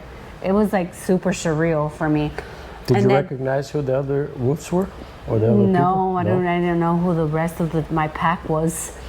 But then I remember laying there in my journey, and then all of a sudden I see how the spirit of everybody in their own journey was having their own process, just like I was. Like on top of them, I could see their aura and their whatever journey they were going through with the light, they were doing it, you know, like. And then all of a sudden, we were all having our little journey. The light and the aura was happening above us. And then the higher I looked, it all integrated into one, and it was all just there. You know what I mean? And then in another vision that I had, I saw Felipe and I's spirit leave our bodies like children, like little children, and pure innocent souls. And they shot up of our bodies because this whole time we couldn't be together, so they shot out of our bodies, and in the wind and on top of us, they were like doing this beautiful dance, like playing with each other like children, you know what I mean, like just doing things like this. And then all of a sudden we're like, okay, that's enough playing, and then we shot back into our bodies. It was almost like such a surreal experience, you know. And then yeah, I think that for the rest of the night, for me, it was just opening and closing my eyes, allowing myself to feel the love that I was feeling at that moment, and embracing God, embracing love, embracing the peace, embracing ayahuasca, just being super thankful for the process, watching the fire. And when I started feeling my heart rate go down, all I could say was like, thank you, God. Thank you for not allowing me to die. Thank you for this moment. Thank you for having me been able to go through this process. Thank you for helping me to surrender to it. Thank you for this beautiful tool. And I was so thankful for everything that I had just gone through. And my body was so exhausted. I was so exhausted. And then all of a sudden, I remember opening my eyes and seeing the sunrise. And as soon as I saw that a glimpse of light come through that tent, You were out of there? I left that tent so fast. No. I left so fast. Like I wanted nothing to do with it. I'm done. Like I need to get out of here. Thank you, God, for another day. The sun comes up the next day, you know? I was so thankful for the sun. And then I remember that as I opened my eyes and I saw the light come through the tent, I don't know what kind of shadow it was that was reflecting and allowing me to see this, but I saw a cross form on the back of the tents where I was. And it was just a reminder for me that Jesus had been taking care of me that entire night. Like he wasn't going to allow me, nothing was going to allow him, like me, to happen, right? He wasn't going to allow anything to happen to me. Like he was there protecting me, covering me, watching me through that entire process. And I was so thankful to have seen that cross form right behind, because like everybody had an image inside the tent of figures of whatever, like Ganesh, like a little Buddha figure, right? Behind right? Hindu symbols. Behind every symbol and behind my symbol, I was no longer able to see that symbol, but I saw the cross of Christ appear behind the symbol that was right in front of me. And I'm like, Jesus, it's been you the entire time. It's never been me. And so I'm like, I'm out. Peace. I grabbed my stuff and I left as soon as I could. Was I still there? No, I think you were the first one to leave. Yeah. I think you were the first one. You were the first one out. I think it was still dark. You're like, You are the first that, okay, so this is like my grand finale. So I'm walking up the stairs because, as you remember, we had to go down to the tent. So it's a pretty like extensive hike up to our dorms. And I'm walking up the dorm, and on one of the steps, I see a feather. And this feather appeared out of nowhere, like it wasn't there on my way down, but I saw it on the way up. And a feather represents new beginnings. And so I know that this feather was a representation of my new beginning after that ceremony. So I kept this feather. And then also, as soon as I get to my room, I'm walking up, and then all of a sudden I feel this warmth and this gush of warmth in my private area. And I'm like, oh my gosh, what is that feeling? Like it felt like blomp, and it was like warm liquid. I'm like, oh my gosh, don't tell me. And so I went up to the dorm and to my room, and I go to the bathroom, and I'm like hemorrhaging. Like so much blood is coming out of me with clots and all kinds of things, and hence I was nowhere near to getting my period because I'm super on schedule with my period, super timely. Like every 28 days I'm there, super on the clock. And I was nowhere near to having my period, and this never happens, but I'm bleeding. And then I'm like, oh my gosh, like not just my body, not just my heart and my soul went through a breakthrough, but my actual body went through a physical breakthrough, like a release of everything. Your body went through my it body physically. My physical body went through, and I let go of everything. Like I almost felt like I was bleeding out the death. Yeah, I mean that's not a representation. If that's not a representation of what this is, then, and because this had to do with a birth and a death in the womb, like how is everything so correlated that I would bleed that way? You know, like everything is so interconnected. And yeah, I mean, I was mind blown. I took a shower, and I'm like, oh my God, I need to rest because this has been so intense. And then after that shower, I just went straight to sleep. And I was so exhausted when I woke up. Like, oh my God, I'm like, what just happened? Yeah. My body went through so much that day. Like, it was so hard. You're probably exhausted too, huh? It was so hard for me. All night. All night. You had no rest. You have no rest while you're going through this process. Yeah, so those two signs that for me it was like, oh my gosh, this is insane. And I felt so free afterwards, like physically. Like I'm like, I have never felt like this release of like not having the oppression of like having the death of my daughter weigh on me. It was like almost like I didn't feel Deidreana anymore. She was gone. Like in a way I was like so thankful that in a way she had been released to like wherever she belonged. She wasn't stuck wherever she was. No.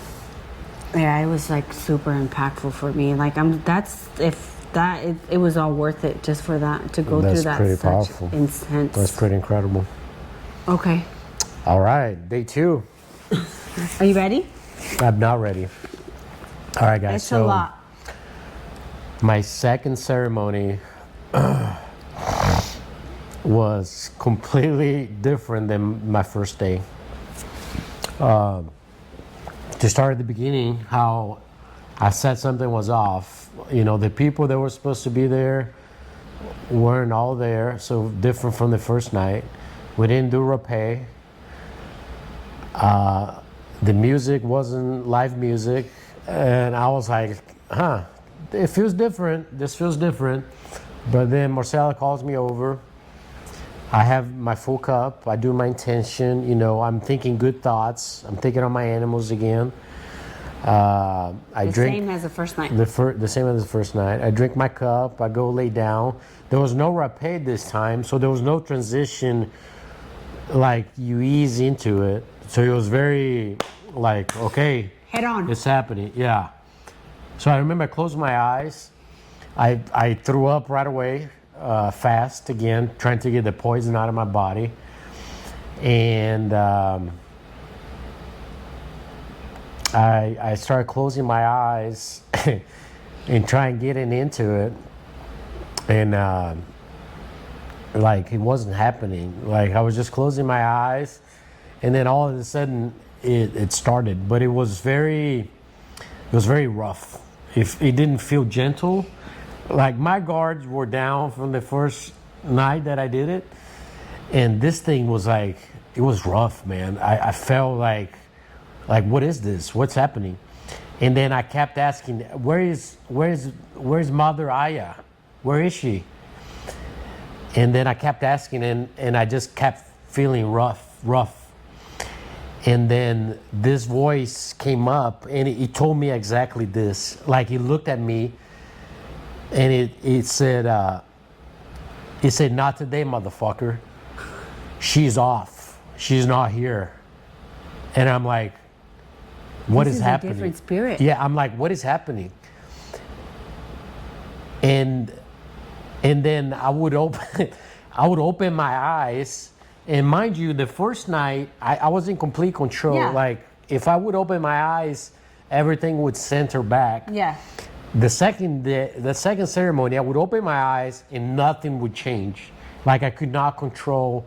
I would open my eyes, and I kept opening my eyes, but I was still seeing figures, and that presence, it would not go away. I had no control whatsoever. And mind you, at this point, I knew that I had heard him. I did not cry at all the second night. I think all my tears were gone from the first night. My second night, I was struggling. I remember praying for you because I heard you struggling. Yeah. I heard you sitting up and laying back down, sitting up and laying back down. I kept felt grunting, you. right? You kept grunting. He was trying to fight it. And I think everybody knew. I prayed for you, and I said, Lord, please help him have an easy journey. Yeah. Because I felt that you were struggling. I knew right away that you were struggling. I did not surrender at all. I kept fighting. You fought it? And guys, what I'm telling you, it's like I was dying, physically dying. What did you like feel? Something was caving into my chest, like this heavy, like somebody pressing in my chest. That's why I kept getting up. No, that's why I kept getting up and trying tripoding and breathing, and I couldn't. And I couldn't breathe, and I was like, somebody help me. Like, did you at like one I'm point dying. Think that you needed help? Yeah. You tried to. I was trying so hard to fight it. That's why I kept sitting up. I got up. I went to the bathroom, and then I came back. I laid down again, and the same feeling. I was like, it's not going away. It's a horrible feeling because you're in it and you can't fight it out. It's not like you could do something and then you're normal. It's like when you're in it, you cannot get out of it. It was such a horrible feeling. And I had cash on my lap. No, he didn't physically have cash. He had a vision of cash. Yeah, like he was laying with me and he was trying to calm me down. He was trying to comfort you? And I was trying to think happy thoughts. So I was like, it's okay, Cash. So I had him here, patting him here. And then at the same time, I was like, oh man, I'm dying. I'm going to die. Your heart? I felt like I was dying. The same thing happened to me. I was having such a hard time. And then I had this figure in front of me. I have a picture of him. You do? Yeah. And I knew that he was like some type of God, like with the little G, like a God, not God, but some type of God. And he was looking at me, and he was like taunting me, like he was humiliating me, making jokes. I was like in a circus, and I saw those little monkeys it's those toys that, and there was like a row full of them just looking at me and just taunting me, like poking at me. Like making fun of you. Yeah, and I was like, oh man. And I remember him telling me like, oh, you think you're tough? You think you're a tough guy? I'm gonna show you what tough is. Whoa. And then I was like, no, I'm not tough. I'm tough. I surrender. Like, no, I give up. I don't want to fight. And then he's like, no, you think you're tough. Let me show you. I'm going to teach you a lesson. And in 5 minutes, I was like, oh, no, enough. I don't want any more. You win. I'm not tough. So I kept telling him that. And he's like, no, you're going to find out. I was like, okay. And completely different from the love that I felt. Mother Ayahuasca was not there. I don't know who he was. So if she was being very rough that day. But yeah, so I saw that, and then I saw me as a psychotic patient.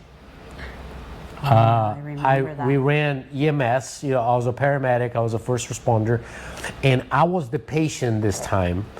And there were people responding to me because I was dying, like I couldn't breathe. Physically, yeah. Like I felt like I was dying. So eventually, people came to help me, like the paramedics, and I kept telling them, "I'm ANO times 4, guys. Like I'm alert and oriented times 4, which is something we ask when we do medical assessments to." Evaluate your mental status if you know time, place, who, where, that type of thing. And I kept telling them, I'm ANO times 4, which that's what we write on our reports when we pass it down. And I kept telling them, and they kept ignoring me.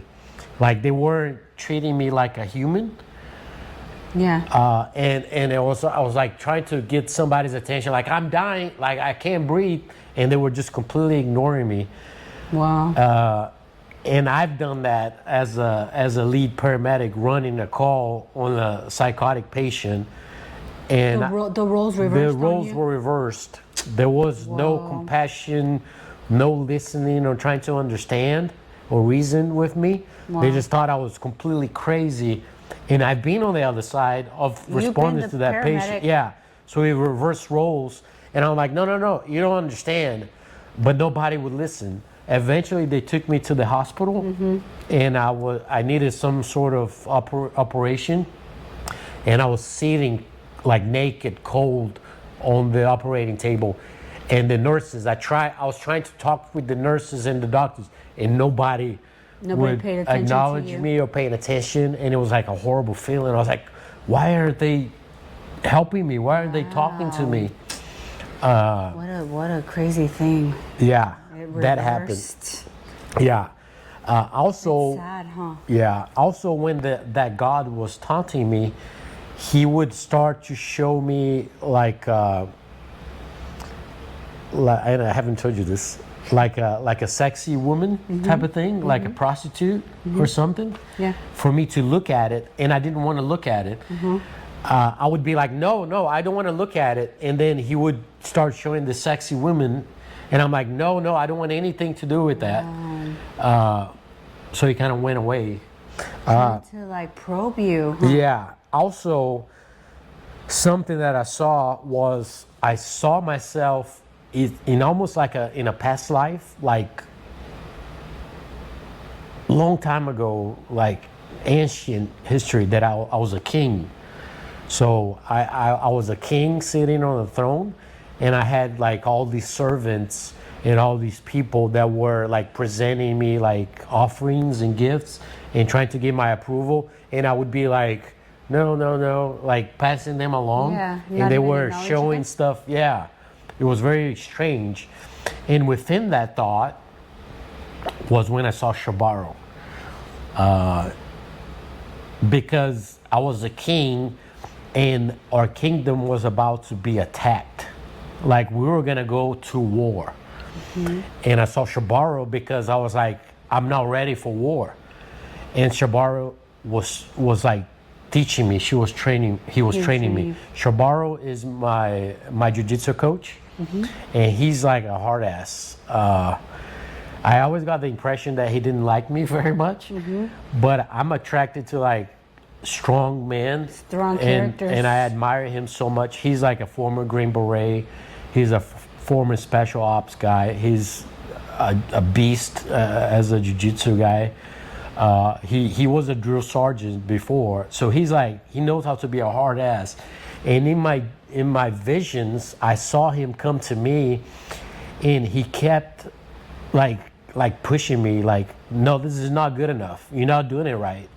And it's like I was trying to learn, getting ready for war, and then he kept telling me, I would tell him, I'm like, no, this is good. I just did what you showed me. It's good. And then he's like, no, it's Never not. satisfied. No, he's like, I know what's coming for you. I've been there. I've been to war. You haven't. You need to do this way, and you need to keep doing it because you're not ready. And I would tell him, but I'm doing it. And he's like, no, it's not good enough. Do it again. And he just kept like being a hard ass. And then eventually he told me, he's like, listen, you just have to keep doing it because you can't be ready for what's coming after you. You got to be stronger than that. And then he just kept like doing that tough love, you know? So I saw, it was like so clear when I saw that. Let's see what else. I saw that. I saw, I had a betrayal in the past with a friendship that I had, and I saw this little God was telling me, you say you are a man, your word is your bond, and you're a man of your word, you're a man of honor, but what happened here? Like, why did this happen? If it happens once, it can happen all the time, meaning you just said this, but you don't mean it. Like, if your word is gonna be your bond, there has to be no exceptions. This always needs, you always need to do what you say you're gonna do. You can't just have one, make exception here and there. This, what happened here? And he kept pointing to this, like, this thing happened. Why did it happen?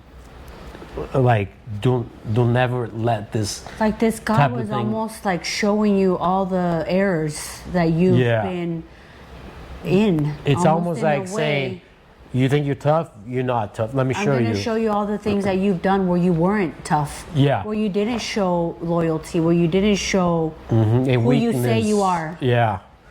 Yeah. And I kept begging it to, okay, I get the point. I see what you're doing. Yeah. And then it wasn't he would enough. say, no, that's not it. Do it. You're going to feel it again. And he was right in front of me on that. On the image. Yeah. So I kept seeing him. Oh, God. And he wouldn't go away. Like torture. Yeah. Yeah. Like straight up torture, huh? Yeah. And that's the thing also with Carlos, how you say you saw Carlos come for a second cup. Yeah. The first night I had 2 cups. I clear as day, I hear Carlos right next to me say, hey, I have your second cup ready. And I'm like, oh, no. I'm done with this cup that I took. I went out. I'm not doing another one, Carlos. There's no way. Did you physically say it, or did you think it? I think it was all just mental. Yeah. But I thought I saw him. But like you said, he said that he didn't. So we both saw him and felt him. And he says, when we told him our experience, he says, no.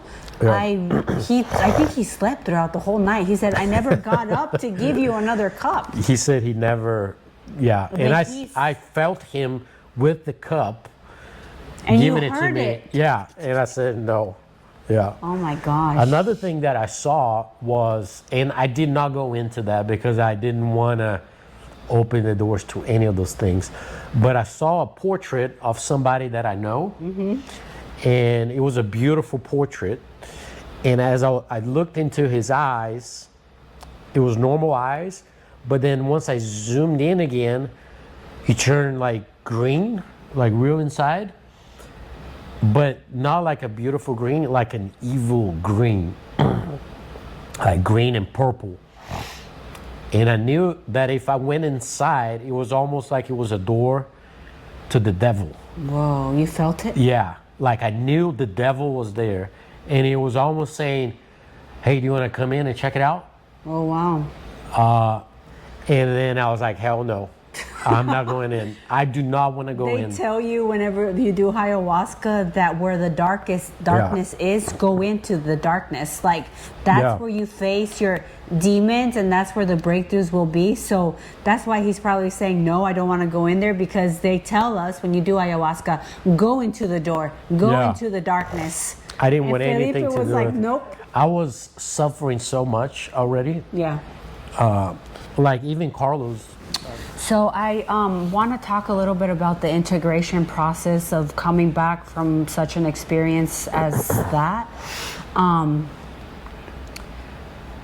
It's a lot. It's a lot to digest when you go through something so profound and so powerful. I was kind of left in a little bit of a spiritual limbo, in a way, like a spiritual orphan, I felt, in a sense. My sense of reality was a little bit shaken, because I would have moments where I would be sitting in a room, and then all of a sudden I would have what felt like an out-of-body experience. It almost felt like, in my mind, I kept thinking, like, how could this be happening right now? How could this be real? How is this all even happening? It's almost kind of like you're questioning the reality of your existence, and you're questioning your like mortality in a sense. And so there was a little bit of a disconnect between the reality that I'm like living now, which is like matter, time, and space, and between another space and another dimension which didn't really feel real to me. It almost, everything felt fake in a way, if that even makes sense. And when I was having these episodes, like these out-of-body experiences, it felt like a panic attack. Like I couldn't breathe. I would feel my heart rate go up. Like I would start questioning everything, and I had to constantly keep telling myself in my mind, like, this is not, like, this isn't real. Like what you're feeling right now is based on nothing that's real. Like you got to center yourself, close your eyes and breathe. Like bring yourself down. Trust God, trust the process.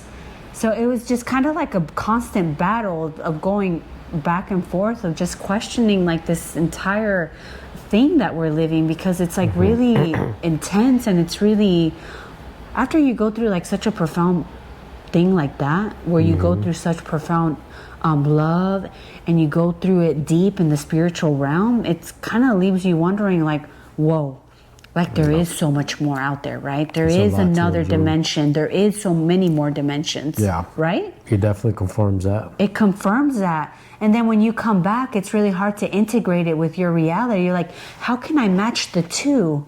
Right now I'm in the space where it feels like I'm living at the seconds that I'm in, timely. But how do I match that dimension that I experienced during ayahuasca to my reality right now? How can I integrate the both? And so that's where I was having a little bit of a disconnect. And so these out-of-body experiences that I was having consistently, like, were really debilitating me. I didn't want to keep living that way, because it was shaking my reality, the time that I was in. And people wouldn't even notice that I was having these out-of-body experiences, because it wasn't anything physical that I could manifest. It was all in my mind.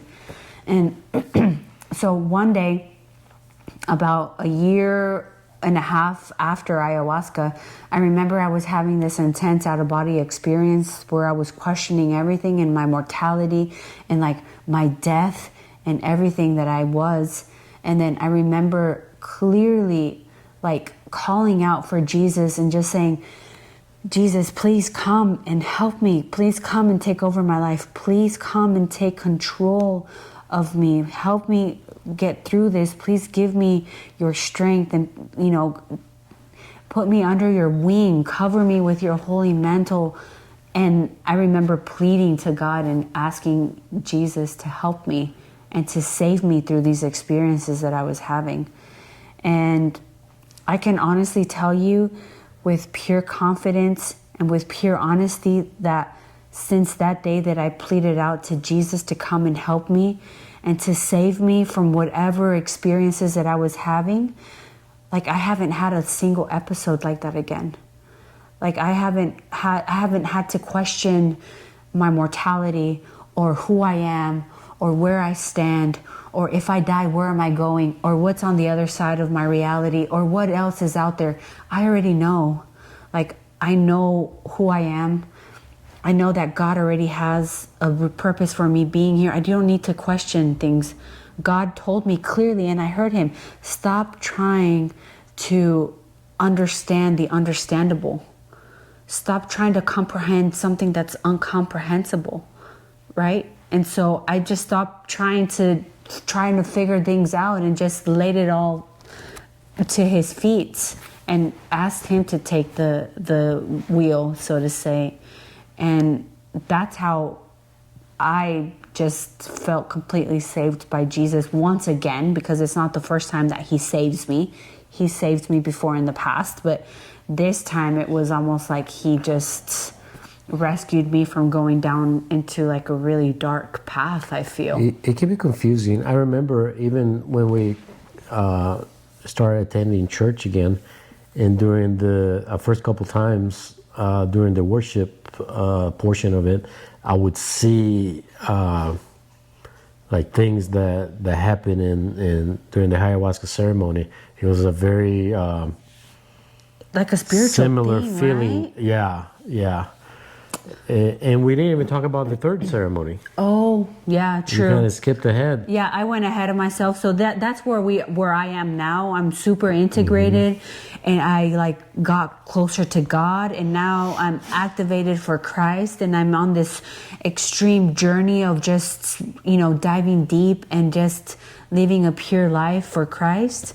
And but yeah, the third ceremony, let's talk about it. Yeah, so the third ceremony came. We were all ready in our rooms, just like we had been. They ready. come and knock on your door. Hey, we're ready for you. We come down. The gentleman was sick, so he did not attend the third ceremony. So he was Just Tanya, Felipe, and I. Three people were there that were going to do the ceremony. Yeah, so we went down, and Carlos already knew what was going to happen. He knew. had hinted to us, and he knew. But we went down. We laid down, just like typical normal ceremony. I laid down in the very first one, like I had been all the previous ones. It was Tanya in the middle, and then it was Felipe next to Tanya. And then I remember Carlos, because usually they'll call you up. But then I remember I'm just laying there and I'm thinking to myself, oh my God, I don't know what to do.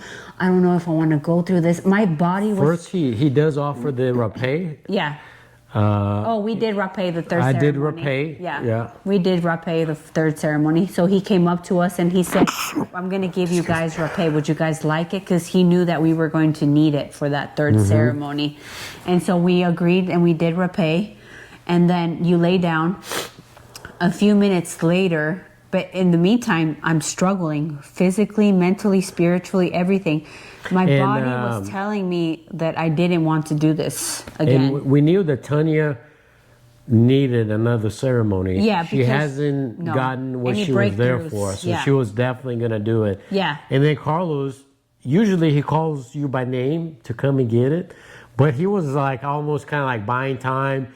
And then he's like... It took a while for him to do it. And then he's like, you don't have to do this if you don't need it. Don't feel obligated. If you feel like you already got what you came here to get, you don't feel obligated to do it.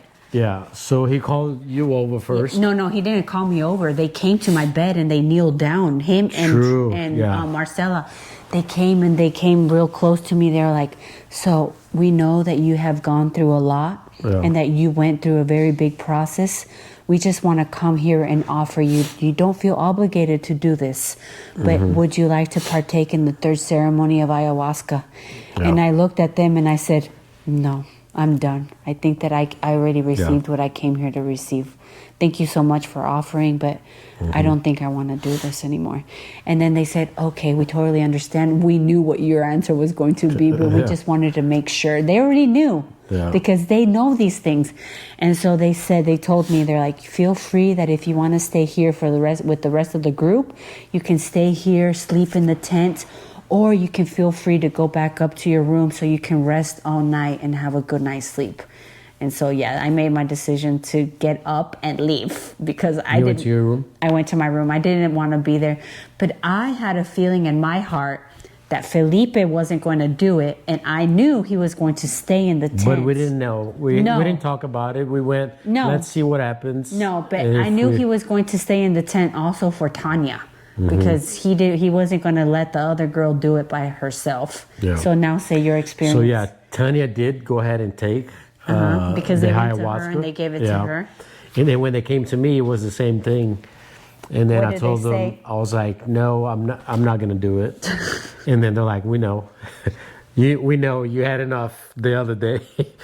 And I asked them if it was okay for me to just stay there with Tanya because I didn't want her to be by herself the whole night. So I just slept there and I stayed there until the sun came up. Did Tanya go through anything that night? I think she had some visions. Right? Yeah, I think it was better for her. But I just stayed there listening to the music all night. Fell asleep, in and out of sleep because of the sounds. But yeah, that was we didn't partake on the third ceremony. I didn't really want to stay in the tent because it was bringing a lot of flashbacks to me. Yeah. And what I had gone through, and I didn't want to be there. I was too. I was very like, let me keep my eyes open. I know. And I did not want to sit in front of that figure. So I went somewhere else. Yeah, I moved my bed. It wasn't like next to it. Make sure it wasn't in front of him. I didn't want to mess with him. But yeah. Even the day after, I went there during the day because I was like, man, I got to go there and see how it looks during the day and look at him and look at all the figures just to see if I felt anything. And it was fine. You didn't feel anything? No. It was normal? Yeah, it was normal. But yeah, so, that happened. Okay, well, let's talk about, so that was the ceremony. We did it. We only did 2 ayahuasca ceremonies. We got so much out of it, right? Would you... Let's get our phones. Huh? Let's get our phones back. Oh, yeah, true. Yeah, so the last day of the retreat, they give your phones back to you. Tell them. We get all electronics back. Yeah, with Felipe and I, at this point, we were so used to not having our phones. We're like, oh my God, you're going to give us our phone? I didn't even turn it on. We didn't turn it on. And mind you, we had businesses going on and Closings. we were uncontacted for 7 days. We just left. Everything was taken care of, but we had a closing from Costa Rica that we did before. Remember, you're like, it's a miracle that we got this closing done before the ceremony. Oh, okay. Yeah. But yeah, so we got our electronics back. That's when we took the pictures that we take. That we're gonna post the link if you want to check it out. And we also saw the people that got on their phones right away. As soon as the other 2 people got their phones, they turned it on. And Felipe and I witnessed what this device does to people. All of a sudden, everywhere we looked, all they did were like this. They were stuck on their phones this. Their personality completely changed. They stopped paying attention to us. They weren't interacting at all, just distracted and consumed by the device. And her and I, we only turned it on to take pictures, and then we didn't get on social media or emails or messages. But it was pretty... We integrated pretty slowly. It's pretty remarkable how the shift of their personalities changed, right? Yeah, both of them changed a lot when that device was introduced, especially Tanya. Tanya was like day and night when she turned on that phone. Even like her physical appearance changed.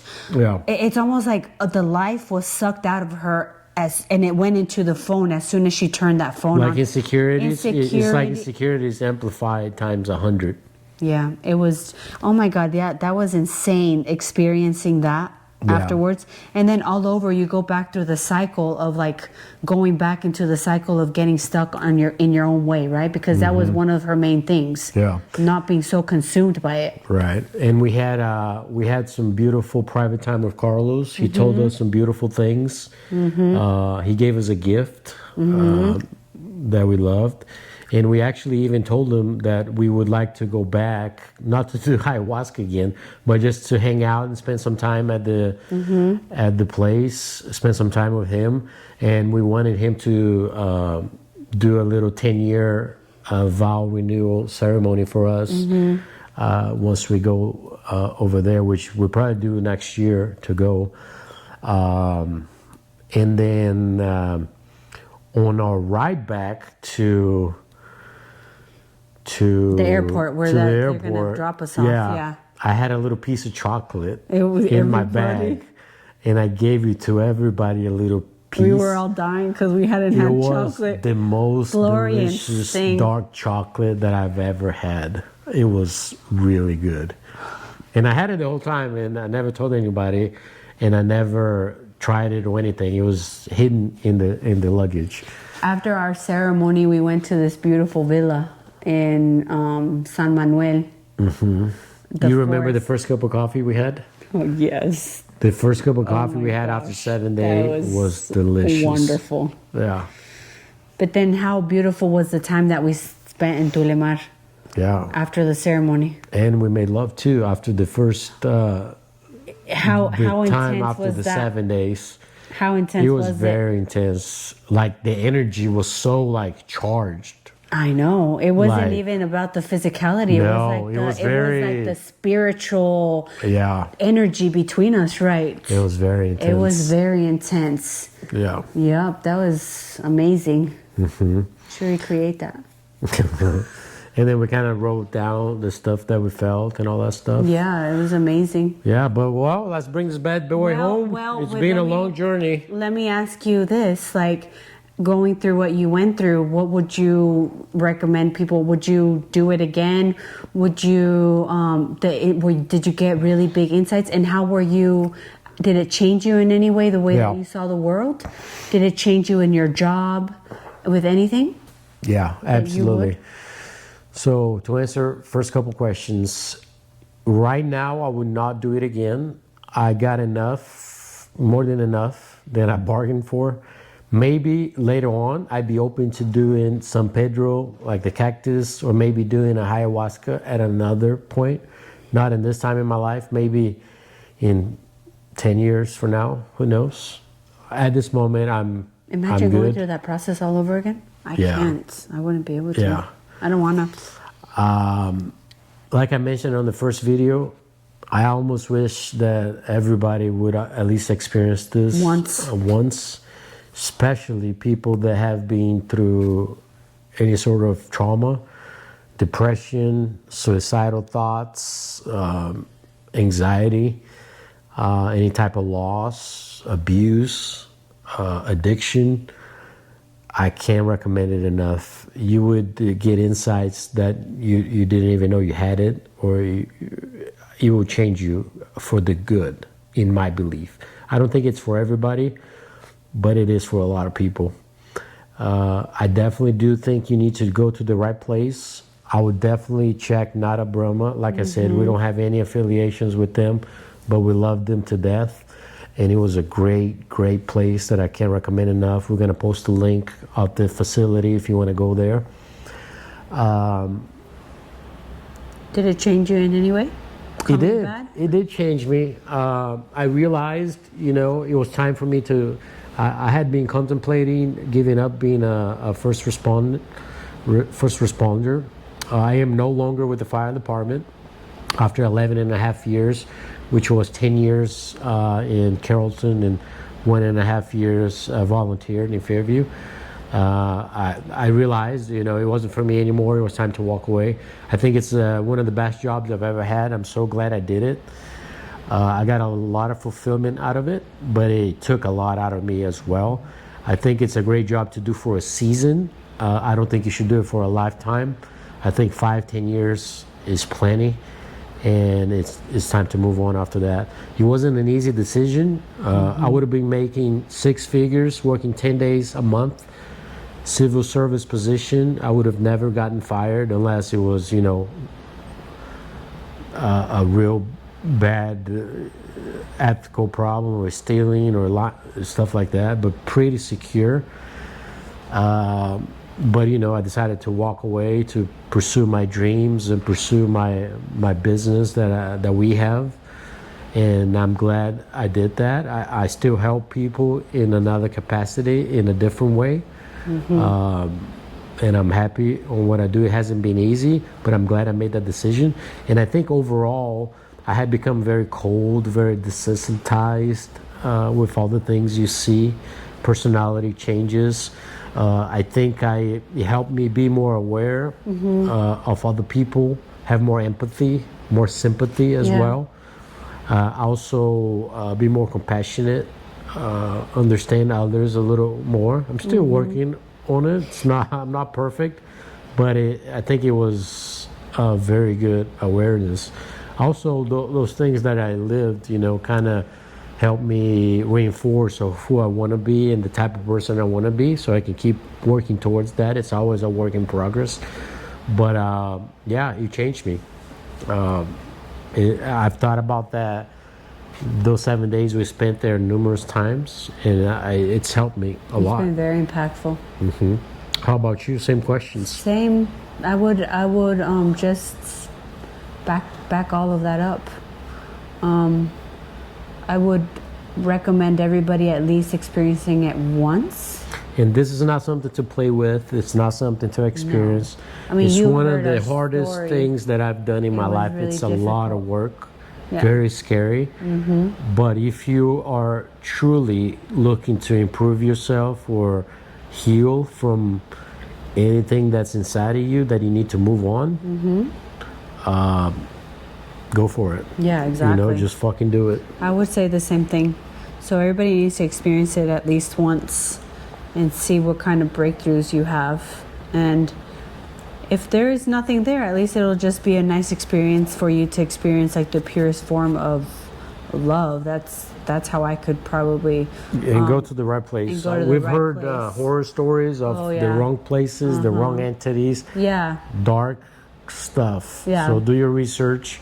If you don't go to the place we recommend, at least go to a place that's reputable. Yeah. There's Good people that will people. take advantage of you. They say it all the time. Yeah, so do your research. Yep. And then if you have any questions, man, I'm on Facebook, I'm on Instagram. Drop me a message there. I'm not on any other platform, or shoot me an email. I'd be happy to answer any questions, or if you're struggling with something, reach out, see if I can point you in the right direction. And same thing with you, right? Me, for sure. Yeah, you guys can find us in social media, and any questions, we'd be more than happy to point you guys into the right direction and answer all the questions you might have about our experience and the process. Yeah. So yeah, that concludes the. Yeah. I At don't the end know of the how day, long this Jesus would is be. King. Yes, He's he our is. Lord and Savior, Yep.